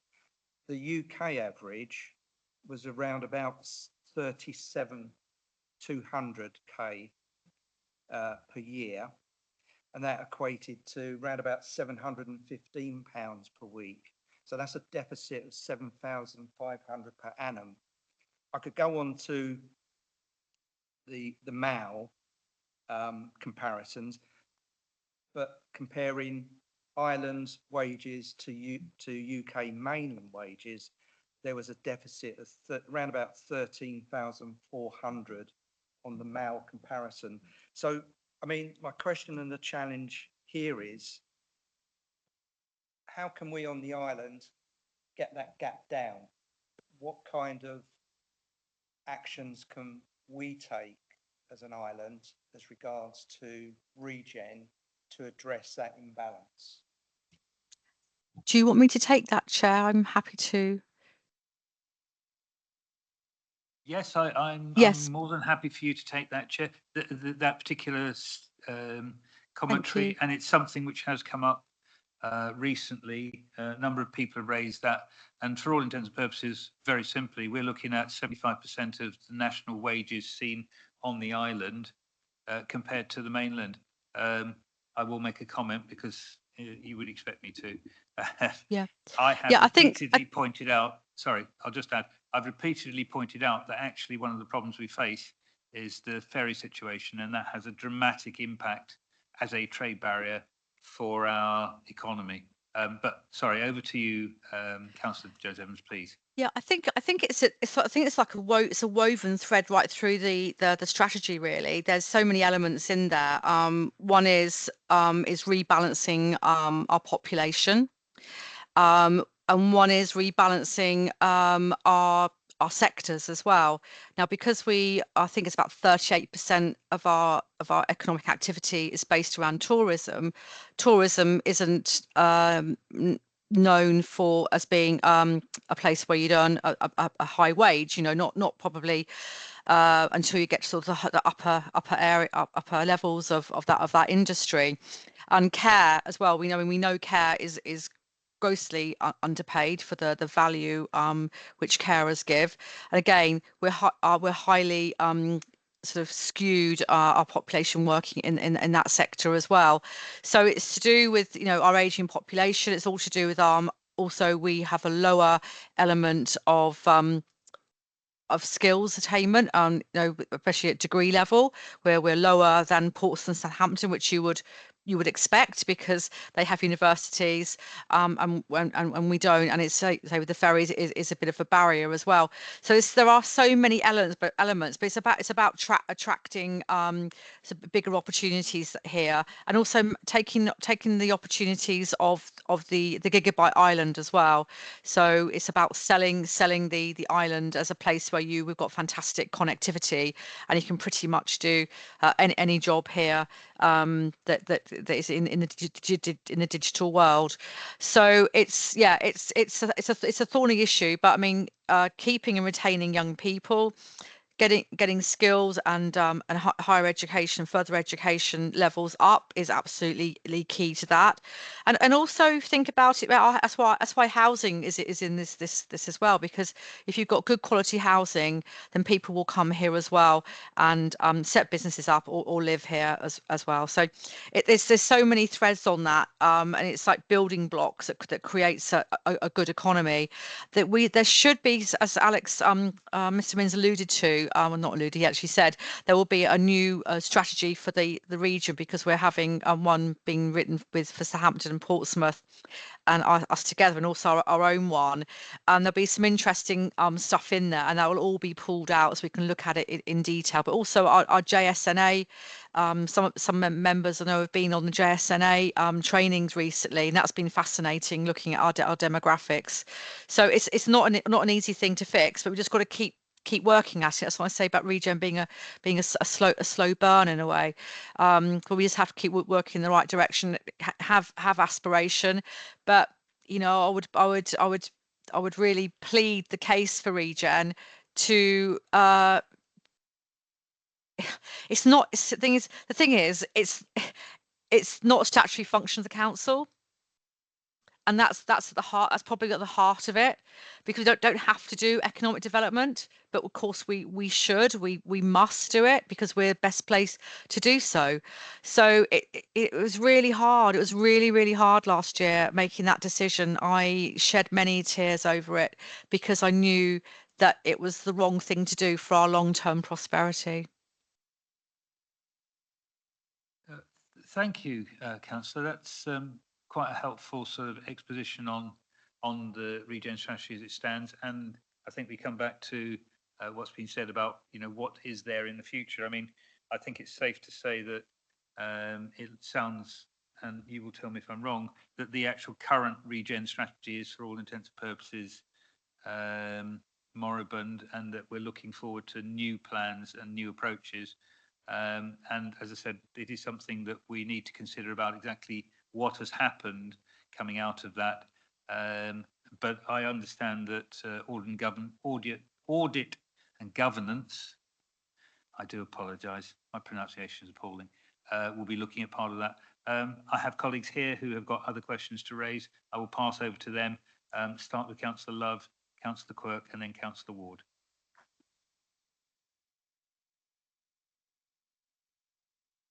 Sorry, colleagues, I realised that you had your hands up before.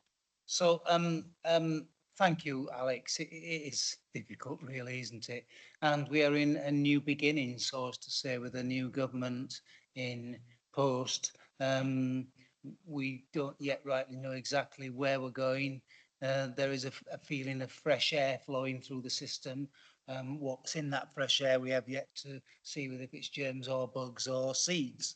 But hopefully that is going to bring something different and new to the island. And of course, only this afternoon we were talking about, you know, where the government might or might not go, and it's all very, very early at this point.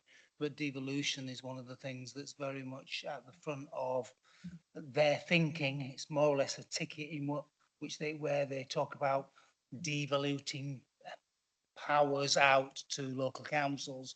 We don't know what that is yet, but certainly I would be wanting to see devolution, and I'm really stealing somebody else's thunder here from earlier today, but I would want to be seeing devolution, particularly in the transportation plans, and highways, if possible. Highways a bit more complex, I suppose, but certainly in terms of public transport, devolution to local authorities, including having Red Funnel and White Link and others devoluted in terms of regulations towards local authorities, would be a good thing for us, bringing a bit more local control. I'm not saying how that would look and work at this moment in time. I'm just saying that that is something that is really quite important to the island, because Julie is absolutely on the nail, and yourself were saying earlier, Chairman, that, you know, we are being held to ransom by and limited by the cross-Solent ferries and the way that they operate their services at the moment, not just in terms of price, but in terms of the quality of service and the regularity of service is absolutely appalling. So I'm hoping that your team will grow back again as a result of what this government is saying. Julie's right, it's not a statutory function, and at the moment we're all caught up in terms of what we might or might not get moving forward. But when those discussions start to happen about devolution, and I would be saying, please talk about the cross-Solent function in terms of being brought somehow back into public, perhaps back into public ownership, but certainly regulated. But if those two things aren't there, then devolution might offer us an opportunity to have some influence over public transport regulation, etc., because we need to do something or this island is in trouble. The biggest problem, sorry, you'll have to tell me to shut up. I think one of the biggest issues for me at the moment is actually, I don't know how we rebalance the island's population, because you are actually right there, Julie, is that at the moment we've got the elderly population in the United Kingdom, and I'm not criticising that in any particular way. What we don't have is a growing population of youth and if you like, migrant workers from the mainland to do the jobs that we need to do moving forward. And that is a problem when we have a shrinking birth rate and all of the impacts that we see from schools, etc.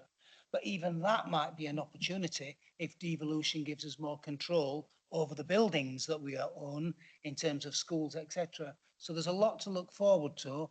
And I think we do actually need to put this plan we need to put this on the agenda for having a new plan. In fact, I will be proposing that as soon as it is possible within the economic climate and the government that we're in, once we have a little bit more settlement, we should be completely revisiting this this plan, because it needs to be, in order to take account of a new government, new ideas, whether if we agree or disagree, that's where we are. So I would like to see this brought back onto the agenda at some point.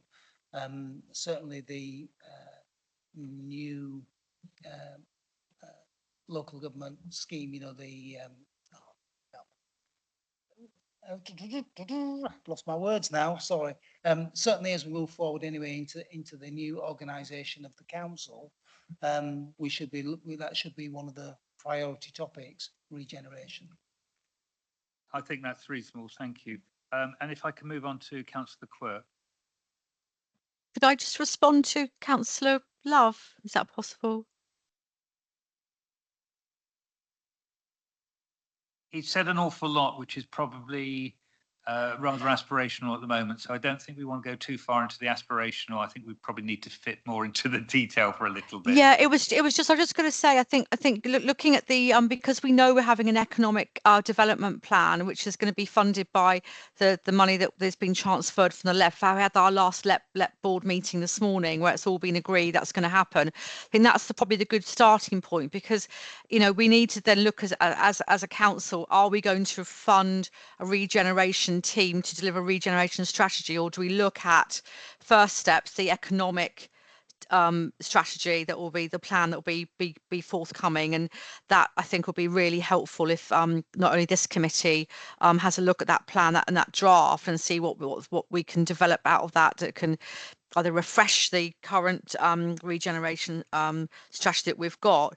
Because I was just going to say, something came across my desk this morning, and it's only in draft at the minute, but it was a report that the LEP did actually commission to try and help the sort of do a plan.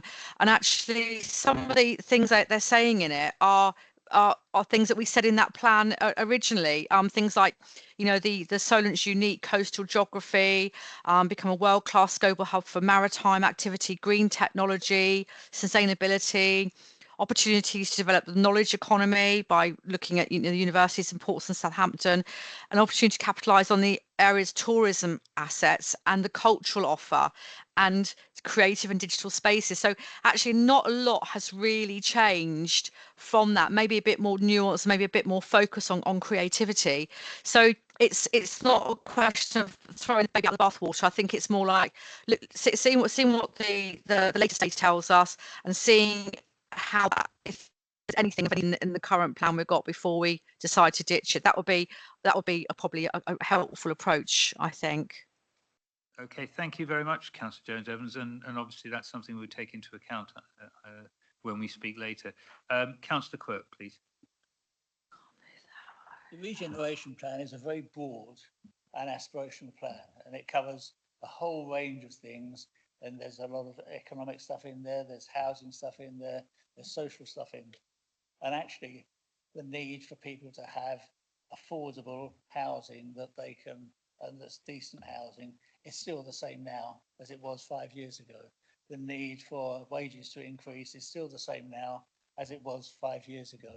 The need for us to encourage inward investment is still the same now as it was 5 years ago. So I disagree with the fact that we should just start from scratch. What we need to do is what should have happened if COVID hadn't come along, and then is to actually fill the plans out into specific economic development plans, housing plans that actually have tangible targets about what we're going to deliver and how we're going to deliver them. We as a council are rather reactive, and a lot of the money that's come in has been opportunistic, really good. I mean, I'm not knocking it, for getting it, it's brilliant, but it's been opportunistic that we've gone for where the money is and we've applied for it.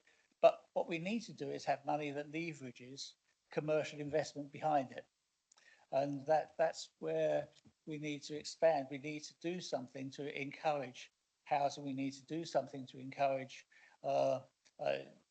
better better qualifications. So, you know, the university satellites on the island or whatever it is. But they're specific plans, and that's what needs to flow from this.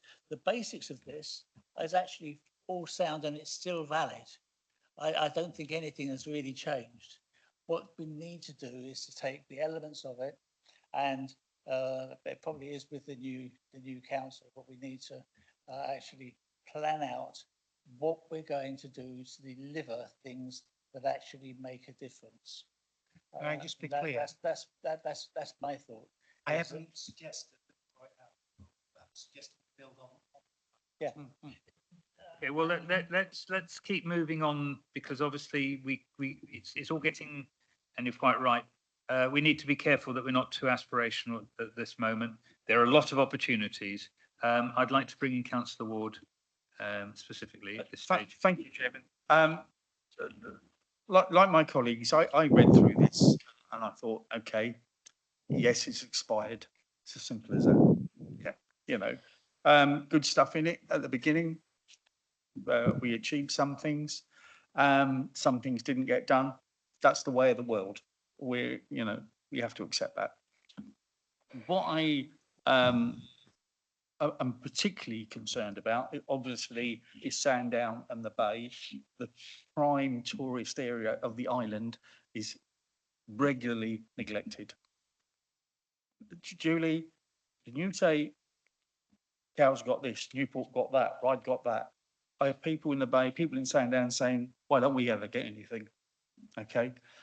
And I'll try to explain to them, it's all about population sizes and so on and so forth. But it doesn't wash. You know, they see derelict hotel after derelict hotel, and why isn't anything happening here? Everything takes an age to get done. Pier Street toilets, nearly a decade. You know, it just drags on, and basically they're fed up. They really don't believe the council is trying. Just talking about the regeneration plan, I also, and we're thinking about the future and a change of government, maybe we should be looking at the planning paper as well, because the government's saying it's going to change all the planning rules. So do we go ahead with this, or do we wait to see what the government's going to say? And the government might actually change some of the regeneration aspects. We don't know. But I think we do need to look at that, you know, life could change very quickly for us. And we're sitting here thinking, oh, well, you know, well, what will they do? We don't know what they're going to do. And I don't say that because it's a Labour government. It's probably just the same if it was a Conservative government. You just don't know. But we have to do something. And it's interesting that I sit and I listen to Chris here say, well, 5 years ago, you know, this children were leaving the island and what have you. I can tell you, 70 years ago, my mum and dad left the island to go to London to get a job, to get work. So this is historic. You know, this is nothing new. But if we're going to change it, what are we going to do? We don't want to lose our young people, do we? But that's traditionally what has happened on the island. So I think we've got to look at the island's economy. And I know there's many aspects to that, but I really don't see the point in building more and more houses. I know that's what the government wants us to do, because our young people can't afford to buy them anyway. No matter how cheap they were, they can't afford to buy them. So we have to make them rich enough, if I could put it that way, to buy the houses. The houses aren't going to go down in price. So we need to look at our economy, you know, so people have got good incomes, good level of life, and, you know, proud to live here. I'm sure most of them are proud to live here. I've recently spent some time in Hayling Island, and I thought, this has got a completely different feel to the Isle of Wight. It is an area that oozes affluence. And I think to myself, what's the difference? You know, their tourist industry is nowhere near the size of ours. And as Carl just said, they've got a fixed link. You know, I don't propose that, but I think it's something that you've got to consider. And everyone talks about, oh, they'll all flock over here. maybe they will. But maybe all those tourists flocking over here bring the money with them, you know. Councillor Ward, Yeah. thank you. I think you've made some quite important salient points, seriously. And this hasn't been the sort of discussion thank that you, I Chairman. was sure we'd end up. I would like to bring in Mr. Minns here because he's specifically. Can I? Oh, Yeah, I've been. that's fine. I will ask Mr. Minns because he's been waiting for some little while, and his pearls of wisdom are well worth listening to, as I'm sure we're all aware. Yeah, I've got responses to both the last questions. When you're ready, Chair. Thank you. Yeah, I was going to make a specific response to Ian, really. Very good debate, I have to say. There's some very interesting things that have been discussed, and don't disagree with any of them, to be perfectly honest. But I think the expectation from Levelling Up 3 was that we would have seen some money coming into the Bay Area as an area of need. I mean, Levelling Up 3 didn't happen, and obviously we had funding in other areas. Just to provide a little bit of hope, and there's no guarantee of this yet, but we are hearing from certainly various different quangos, different departments of the government already, that they believe that the current government are going to focus quite heavily on coastal deprivation. So I think there may be some significant hope for the island in that regard. I'd like to, Councillor Jones-Evans, you wanted to make a brief response to Yeah, if that's okay. Yes, I just want to respond to Councillor Quirk. Talking about in investment. You know, not always relying on public funds. I think he's quite right. And I just wanted to. I mean, people that know me will be very surprised. I didn't mention this in my preamble, really. But the biggest thing about the cultural regeneration side, of course, is bringing Medina Studios to Kingston Marine Park. This is massive for the island. It's 1,000 jobs and £40 million of private investment. And, we can talk about this a bit more freely now because it's on the forward plan. Those of you who were listening last week at Cabinet, and those who read the forward plan will see that that's on there. So for a decision coming very, very soon, and hopefully we'll be seeing a planning application as well. I understand they've been doing lots of the reports ready for that. So fingers crossed that'll be in soon. So I think that is, £40 million investment, 1,000 jobs. That's a pretty big investment. So and of course they're high wages as well, high skills. So I think that ticks all those boxes that Councillor Quirk was talking about. And Sandown, yeah, I hear you, Ian. I've got an interest in Sandown myself with my regeneration project on the High Street. So I'm very, very aware of the issues in Sandown. But when you talk about Newport and Ryde, well, Newport and Ryde managed to bring the HAS money in because they had place plans. If we hadn't had place plans, which were led by the local community and local members, they wouldn't have had a hope in hell of having that investment from historic England. Pierce Street, yeah. You're right, it's been going on and on, but again, that's on the forward plan now. I rang you last week to tell you the good news, so moving that forward again. And we've had £500,000 for Dinosaur Isle improvement from Arts Council, 3.1 million from Youth Investment Fund, for Sandown Town Hall. And we were allowed by the High Street Task Force to choose one town. This was 2 years ago. Choose one town. I know you remember this because you were at the meeting, to look at. And we chose Sandown out of all the towns on the island. That was the one that was chosen. And we actually had the expert that we got in was to look at the dereliction, and it's a really hard nut to crack, and you know that. And it's not for wanting to fix it. It's not that Sandown's been ignored, and we'll keep trying to just to fix it. You have to. You can't. You've got one of the most beautiful bays in the country, and you've got dereliction around it. It's not acceptable. And that, if you look at the corporate plan, that was on my corporate plan as well, was to look at the seaside dereliction that we do face. So I hear what you're saying, and I think we've had some success, but we have to look further. But without a bigger team and properly funded team, it's really hard to put energy into these long-term projects. But it's really good to hear that the government are going to be looking at seaside deprivation. That's really helpful, because Julie, it's not just about derelict buildings. It's about deprivation that goes alongside it. So it's a social problem as well. Julie, I forgot what your point was now. Your point was looking at Sandown and the team. That's what concerns me. the regeneration team was just dispersed, you know, and you think, well, how are you going to do anything when you've got no. We've got an excellent officer, haven't you, working directly with you? I mean, she's fantastic, I think. Yeah. All right, gentlemen, ladies, can we keep moving on? I'm only too aware of time and other pressing matters, and I'd like to pass over to Councillor Beston at this stage. Thank you. Again, Julie, this fits in with what you've just spoken about as regards to long-term empty or derelict buildings, particularly in the, not so much the Bay area, but of course Sandown area. And I've pulled some strands from the corporate plan that you've already alluded to. And my understanding, this is part of the empty property strategy 23 to 28. Is that correct? If it is, so my question is, so as regards to CPOs, compulsory purchase orders, have we made any progress? You may be the wrong person to ask, but have we made any progress on this, and have any CPOs been given to derelict property owners?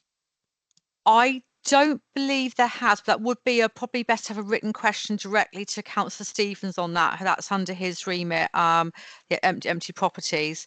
I know we have talked about, you know, CPO on the ocean, but as Councillor Ward will tell you, that isn't a straightforward issue at all. Of course, if you have a CPO, you've got to have the money behind you to do it. The government doesn't give you money to CPO buildings. So, you know, you know, we've been asked, you know, I got asked by Historic England a little while ago about a very important building that may or may not have been at a planning committee a couple of months ago.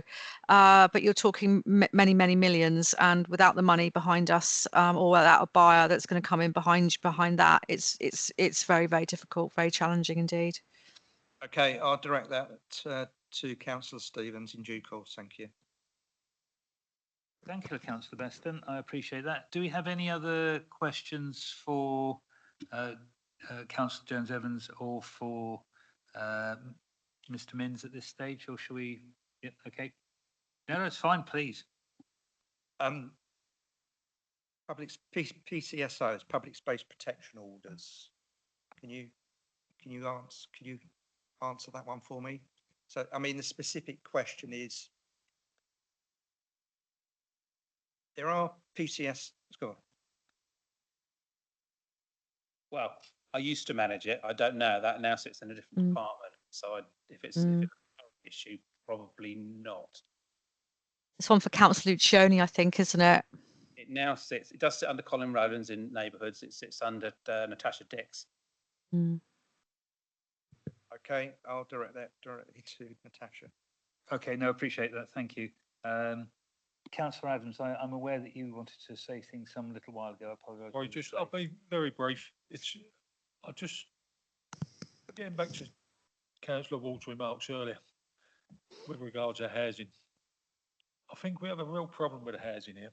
I don't want to just see planning under this new government. They're saying they're going to build. I don't think that's the answer to anything. But I do think we have an answer, and I've mentioned this briefly before. We are selling our most valuable asset, which is our land. I believe the council do themselves a disservice in as much as we don't benefit most from that. I think the people we sell it to and the developers gain most from that. I think to invest in our youngsters and our island people, we need to try and get back to, now this terminology may not be right, but I'm speaking in old terms now. We need to try and get back to some sort of council housing, stroke social housing, and protect that investment. And I think to protect that, we need to try and do that wholly and solely as the Isle of Wight Council, not keep farming it out to Southern Housing, whoever. Just something we need to try and contain, and I think we can then provide something for the youngsters of the island, be in control of the rents, keep that in-house. And I think that'll have a knock-on effect. I know the profit will take a few years to get the profit, but we will drag these people out of the B&Bs and we will keep that in control of the Island Council. I think that's something the council needs to have a serious discussion on. I know it's not simple. I just wanted to raise that point. Councillor Adams, there is no doubt, having spoken to every single one, every single councillor on this committee, that we all believe that that is an appropriate way forward, however it's managed. And I think it's something that we should perhaps consider bringing forward onto the committee's agenda at a future meeting, where possible, which means reasonably soon. Would that be reasonable? Okay, so we'll aim to do that. And I will pass on briefly to Mr. Minns. I just wanted to get some clarification, because housing used to sit within the regeneration team and report to this committee. Housing doesn't any longer sit within the regeneration team or within neighbourhoods. So is it a matter for this scrutiny, or is it a matter for a different scrutiny? I'm not sure. It's still us. Is it still you? Okay. Yeah. I'm not desperate to hang on to everything that we've ever done, but it does still sit with our committee. Yeah. Sorry, Councillor Ward, you had another point to raise. Just a very quick one, picking up on what Dave said about councils having their own properties. Now, I know some councils, and probably we would be the same, would be reluctant to go down that route, but other councils have created their own companies to manage that, and maybe that's an avenue for us. I think again that's the housing discussion which we should have, and perhaps we better not start it now, otherwise we may not be finished before 9 o'clock tomorrow evening. Councillor Love, were you going to add to this as well? I'm not sure. I think regeneration is the key to the island moving forward. Sorting out our population imbalances and regeneration is clearly the way forward in terms of, and that includes all of the things that we've all talked about here tonight. I think the problem with housing is that, and I'm no housing expert, but I repeat, throughout all of my time, the one thing that housing comes back to is the lack of money and the lack of being able to spend that money in a way that we need to spend it. I don't actually think that building lots more houses is the issue, but if we are going to build houses, we need to build rented housing. That is the market that is missing. People talk about affordable housing in terms of building it to buy. I'm talking about rented housing. That's what's needed. The problem, government want us to build lots of houses. So unless they're going to give us some money to do that, or ease the terms and conditions that are around that, you know, we say we want to build. We've been trying as a local authority to get a housing development company off the ground since we get on. You've been doing the same, and we're no further forward. Why? Because it gets stopped by the process which officers have to follow, etc. And then when we want to borrow money, we can't borrow money for the things that we want to borrow money for. So it's okay saying we've got £40 million there, but if you can't actually borrow it because of all of the impediments, then you're in a mess. So yes, let's have it on as an issue, or certainly one of the scrutinies. It's not going to get neglected. Let's face it, it's going to go round and round and round in everybody's.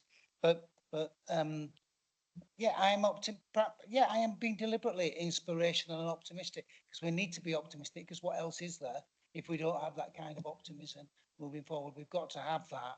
And I'm just saying, when it comes to policies, when the government starts changing policies, there are specific things that will help the island. Regulating ferries, or so I've just offered a different way tonight from, not regulation, but through devolution.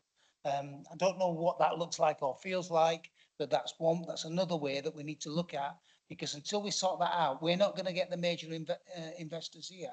Julie and others have done incredibly well of the officers to pull in this film studio, something completely different, inspirational, hope for the future. But we need lots of those in order to hold our youth population on the island. And you're quite right, if that youth population has been leaving lots and lots and lots. But the big increase is through migrant retirees coming here. So now we are overwhelmed, and I'm not criticizing, because everyone wants I'm from the mainland. I came here for a better way of life, as with everybody. But we now become dependent upon migrant workers crossing that Solent every day, or every other day, or once a week at least, to look after people, because we have not got the workforce to do it anymore. And that will increase government costs, and that's the message that we need to communicate to them. Our additional costs are because we're having to bring migrant workers in, builders. We can't build all this stuff that we talking about. We haven't got the workforce. So, but that, by doing those things, that brings in that population, repopulates us, etc. But then, of course, the argument is we don't want migrant workers. Well, of course we do want them, because actually we haven't got enough workers to deliver what we need to be delivered. So, sorry, that's a bit, I've gone off. Councillor Love, thank you. I'm very reluctant to shorten discussions because, to be honest, the knowledge that all of you on the committee bring is important to get into that public arena. It's something we will take forward. So I'd like to call a stop to the regeneration strategy consideration, which has gone in different directions, certainly. And I'd like to thank Councillor Jones-Evans for putting forward a number of bits of information and speaking. And Mr. Minns, you want to, sorry, apologies. Apparently you wish to say another word. Yes, just to give a really succinct project that we're doing at the minute, which I think will give an overview of how regen works as a concept. So in Newport we've got you can do degrees at the Isle of Wight College and at Platform One. Platform One have taken the opportunity to go in an empty building, work. The landlord who believed in Newport was working with the regeneration team, private investor. They now have their college of sustainable fashion right in the centre of town. That is placemaking. We are looking at, Mr. Minns and I are working on a project of bringing student accommodation into the heart of Newport. So this investment will not only bring other students that can learn on the island at these excellent colleges, and we know how great Platform One are, for example. We know with 3 Grammys with Wet Leg, and they have people that come and want to study there, but there isn't anywhere for them to go. They don't have a student life. But by emulating what Portsmouth have done, having student accommodation in the centre of Newport, that is your campus, then that supports your nighttime economy. That brings younger people. And we know what like the island's like, once you get here, you don't want to leave. So again, that's another hook to enable young people to stay here and make their lives here on the island. So Judy, just very, very small example, but just shows you how that can work right across the piece. And one small intervention can bring lots of benefits. We agree on that, and I think part of the problem is that once you're here, you can't afford to leave. Not via red funnel or whitening. Actually, right. Unless there is any burning questions at this stage, Councillor Beston, please. Very, very quickly, Julie, you said you establishing a campus, so there's got to be a building involved for students. What building are we talking about? No, so the Newport will be the campus. So be looking at providing a building. So it could be part of the Newport Harbour Master Plan, for instance. We're in the early stages of looking at viable sites at the moment, but this is the reason why we're looking at it, because of all the added benefits. Okay, I think that's an accurate response, and thank you, Councillor Beston, for raising that. It's always worth knowing that detail. Right, if we move on, I believe that we're now looking at two more things before we leave today. The first one is the future plan, and the second one is members' questions, because I know that there are a couple of items there which will take some little while. And if I didn't say it before, Mr. Minns, thank you very much. I am very grateful for what you are doing at this stage. Okay, so at the moment on the agenda for next week, next meeting next week, I wish not. We're looking at in October at the Highways and PFI plan. We will talk again about that at the 8th of August meeting, and we've already had a lot of discussion about that, and thank you very much for everybody's input into that. I will put a paper round about that before we have that meeting later on, simply so that we can then consider how we make that a substantial scrutiny meeting. On top of that, we have skills development, which actually ties into what we've just been talking about. And now I'd like to pass over to Councillor Quirk and then Councillor Love. We've got the PFI contract, but actually related but separate, I think we should scrutinise the decision-making process that's gone on over shutting Leeson Road.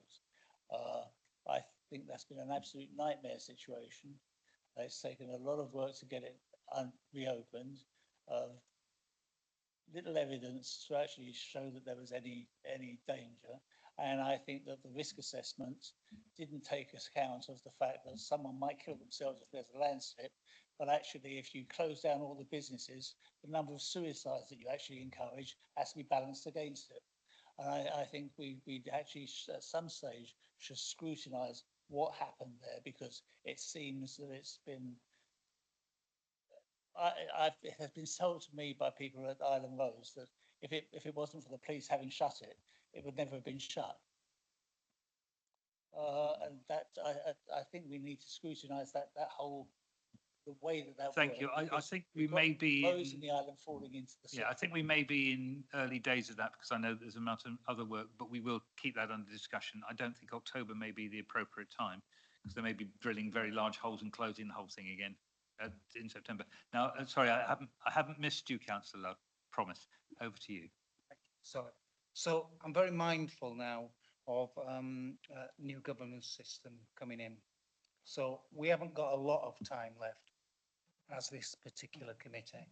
So my plea is and also I'll be saying this to full council as well, is that actually we need to focus in on what we want to do in the remainder of this term, which is not very long left, particularly if we want to see any outcomes. And I'm not dismissing what you've said, by the way. I'm just saying that perhaps there's a wider issue of the PFI, of which that could be an element, because we haven't got time to scrutinise that on our own, I don't believe, at this point, because even in October, we're not going to have any results back from that, unless, of course, we need the report before we do any further scrutiny, is what I'm saying, because we've got no evidence. Otherwise, it's all speculation. He said, she said, they said, and I'm not dismissing any of that either. I'm just saying we need the evidence first. But really, we've got October meeting. When's our next one after that? January, and then one more. That's it. So we've only got 2 meetings left. So what I'm suggesting is that we need to have a real hard think about anything that perhaps we would like to finish off in the next 2 meetings. I don't know what that means. I know we've got a forward plan, but I shall be saying that to full council as well. Can I recommend that councillors, and I know that you've probably done this anyway, because actually I do know you guys work really hard. The forward plan of the council is the first port of call, and then the preferences, what we really want to see happen, the sort of inspiration stuff, which we've already done some of. And then obviously little things, separate items that come up, and I'll mention one now, which may or may not come before this committee, but certainly might come before the full council. So yeah, I think that's right. On the 8th of August, we'll go through these and make a final decision on what we're going to do in October, and then we'll also look at January. I don't think there's any doubt that if there are sort of encompassing issues that this committee should look at, then we will do it. I just think it's important that we just recognise that we've only got those meetings left, and anything that we personally would like to wrap up or try and wrap up before it then becomes something other, which of course will continue. We need to do that now because that is it. It's just those 2 meetings, and Okay, no, that's fine, Councillor Quirk. I will let you speak again. I get that and I agree with it, but also we need to put things in place for the next council. That if there are, because whoever it is, whether we're here or not, whoever the next council is, this is a policy and scrutiny committee, and if there are elements of policy that I would like to see, like Dave, I would like to see a policy that encourages us to build houses, the council to build houses. I would like to see that. Quite a few of us would, and actually we persuaded the 151 officer of a way that we could do it, that he was actually willing to sign off. So we could actually draw down that £40 million or some of it. That I would like to see that put in place to show a new council how they could do it. Otherwise, they spend the first year actually working out what can we do. And we could actually put a policy in place, or encourage a policy, put a policy document in place in advance that they could actually pick up and run with if they want. Councillor Quirk, thank you. I think that's safe to say that we'd like to see that more generally on the housing specifically on the agenda for this committee over the last couple of meetings. And that may very well be January, because we're simply not going to get it done in October, because if we look at the PFI highways contract, we'll start going down lots of rabbit holes which haven't been filled in by highway. No.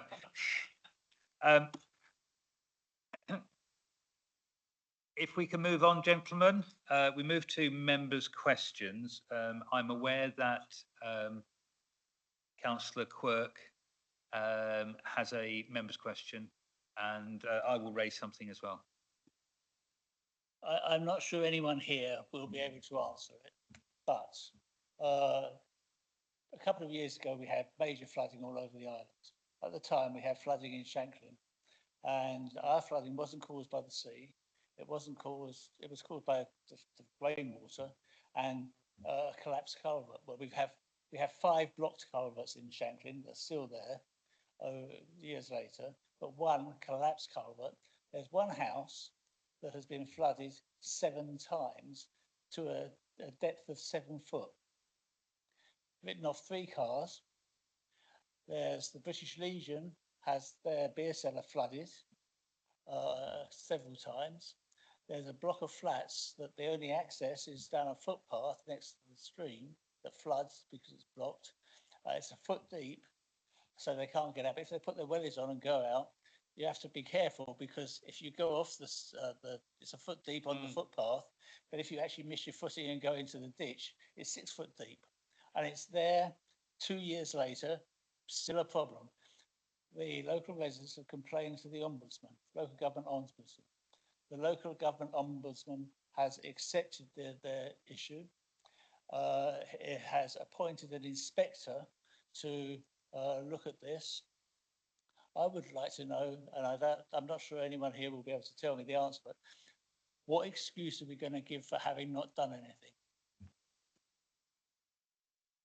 Councillor Cook, I think immediately that's probably not, and Councillor Jones-Evans is still here, so I'm very grateful for that. I'm not sure it falls under her remit. I suspect it probably falls under, I don't know. And I think that's something which we will explore. So we will take that forward and find an answer for you as a committee. The only question that I was going to raise, and it's something that you all may very well be aware of, and it's something that I'm going to be taking higher, is this Solent CO2 pipeline project, which has just emerged. Now, the first thing is obviously that one of the vague routes which they've got smashes straight through my ward. For all intents and purposes, it'll be virtually impossible to cross between different parts of the ward for a while. There are 3 elements to this. The first one is the suggested carbon capture and storage in Forley, which is a mirage. They don't have the technology. They weren't able to explain what technology they might be using, and they weren't able to explain what even processes that happen there will actually be controlled, and then they take the CO2 off those. So the bottom line is, you don't know whether the company involved will actually put the direct investment in it. It is not part of the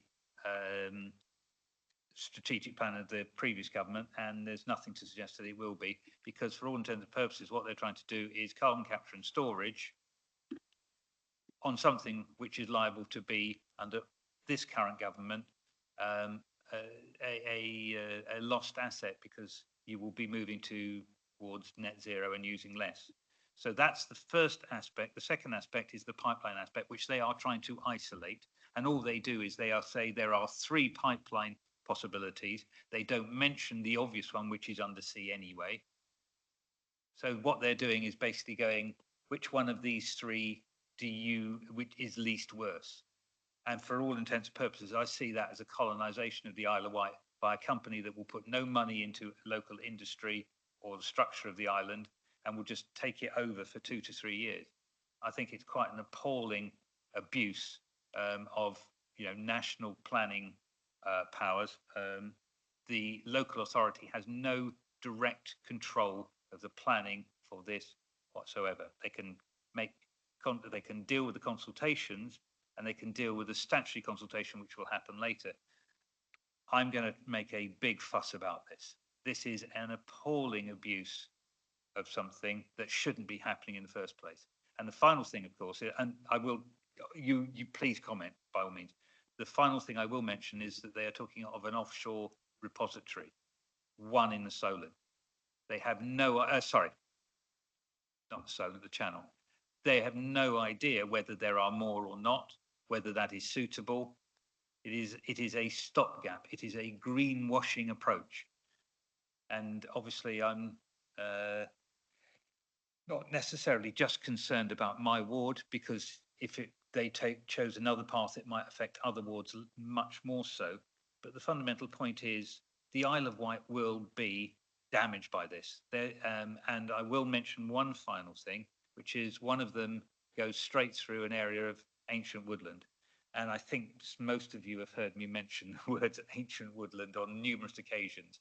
And the draft island planning strategy does include some protection from that. So it is something to be aware of, and is something as a committee I would like to push forward to the council to make sure that they actually take a view on this. And I would prefer that we would make a view that would say that we do not wish to see this. I'll get off my soapbox. I do apologise, but it is a key question for a committee like ours. And now I would like to offer Councillor Love an opportunity to speak, and then, of course, Councillor Quirk. I won't speak for very long. So, first of all, I agree with concern. So, firstly, there's no money in the project. There's no backers or financial things there. So the whole thing could just fall straight away. That's the first thing. If they've got no money, they've got no money. Secondly, we are only consultees on this. We do not make a decision as a council. We are only allowed to make a recommendation, and that will have to be as a whole island. So there needs to be a lot of discussion across parties and across the population of the island. But we need to know a bit more about it first, because at the moment it's a vague thing that's come forward, which may well fall. So we might spend a lot of time talking about something that might never happen, because if there's no money behind it, it won't happen anyway, and I don't know where they're going to get the money from. That's a very clear thing. We had a very brief conversation, just like we're having here earlier today, with the cabinet. Julie's gone to sleep. So, but we. Oh, she's listening. She's listening. So, but the point is it's actually too early at the moment. But we do need to make a lot of noise about it, because we do need to understand what's happening. So until we have more paperwork, etc., again, I think it's a full council matter, if I'm really honest about it, for a discussion. I agree. And again, so somebody needs to be thinking about motions, etc., around it, so that we can have so we can come to a consensus as an island people. But I would want it to be as an island people rather than just a council. So, but that's my view. So yeah, nobody wants this sort of stuff. And why the Isle of Wight? There's an alternative route, proposed for that pipeline through the New Forest. Not great either. So, just so you know, they've made it clear that the company's made it clear that the Isle of Wight is the preferred option. But yeah. And Councillor Quirk, please. I think we should take a step back from the proposal and talk about the ethics of actually carbon capture, which never works as well in practice as it does in theory. And if you're investing money, we should be investing in replacing the fossil fuel elements rather than just ameliorating it. And the trouble with Rockstrasse and porous Rockstrasse, that's how artesian wells work. rain falls at one place and it comes out of another one. So, is it actually going to, I think you need to know that the process would even work genuinely.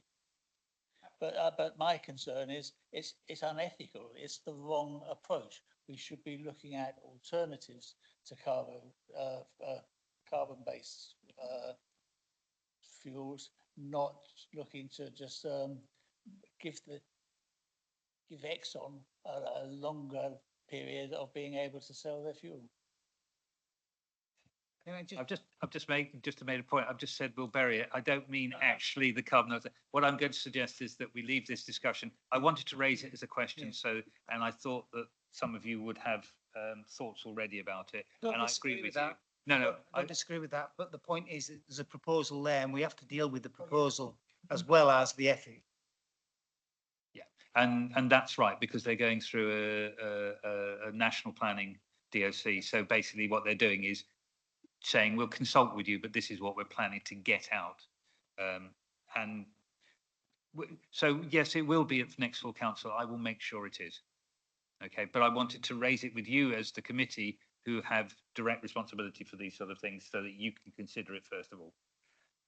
And now I think we can probably call an end to this meeting on the grounds I don't think there's any more members' questions. No, and I would like to thank all of you gentlemen, the committee, the councillors. I would like to thank Mr. Minns for staying here to listen to us talking about other things. And more importantly, I'd like to thank the officers and Councillor Jones-Evans for staying with us. And now I would like to call the meeting to a close and wish you all a very good night. Thank you, Chair. Good night. Night, everyone.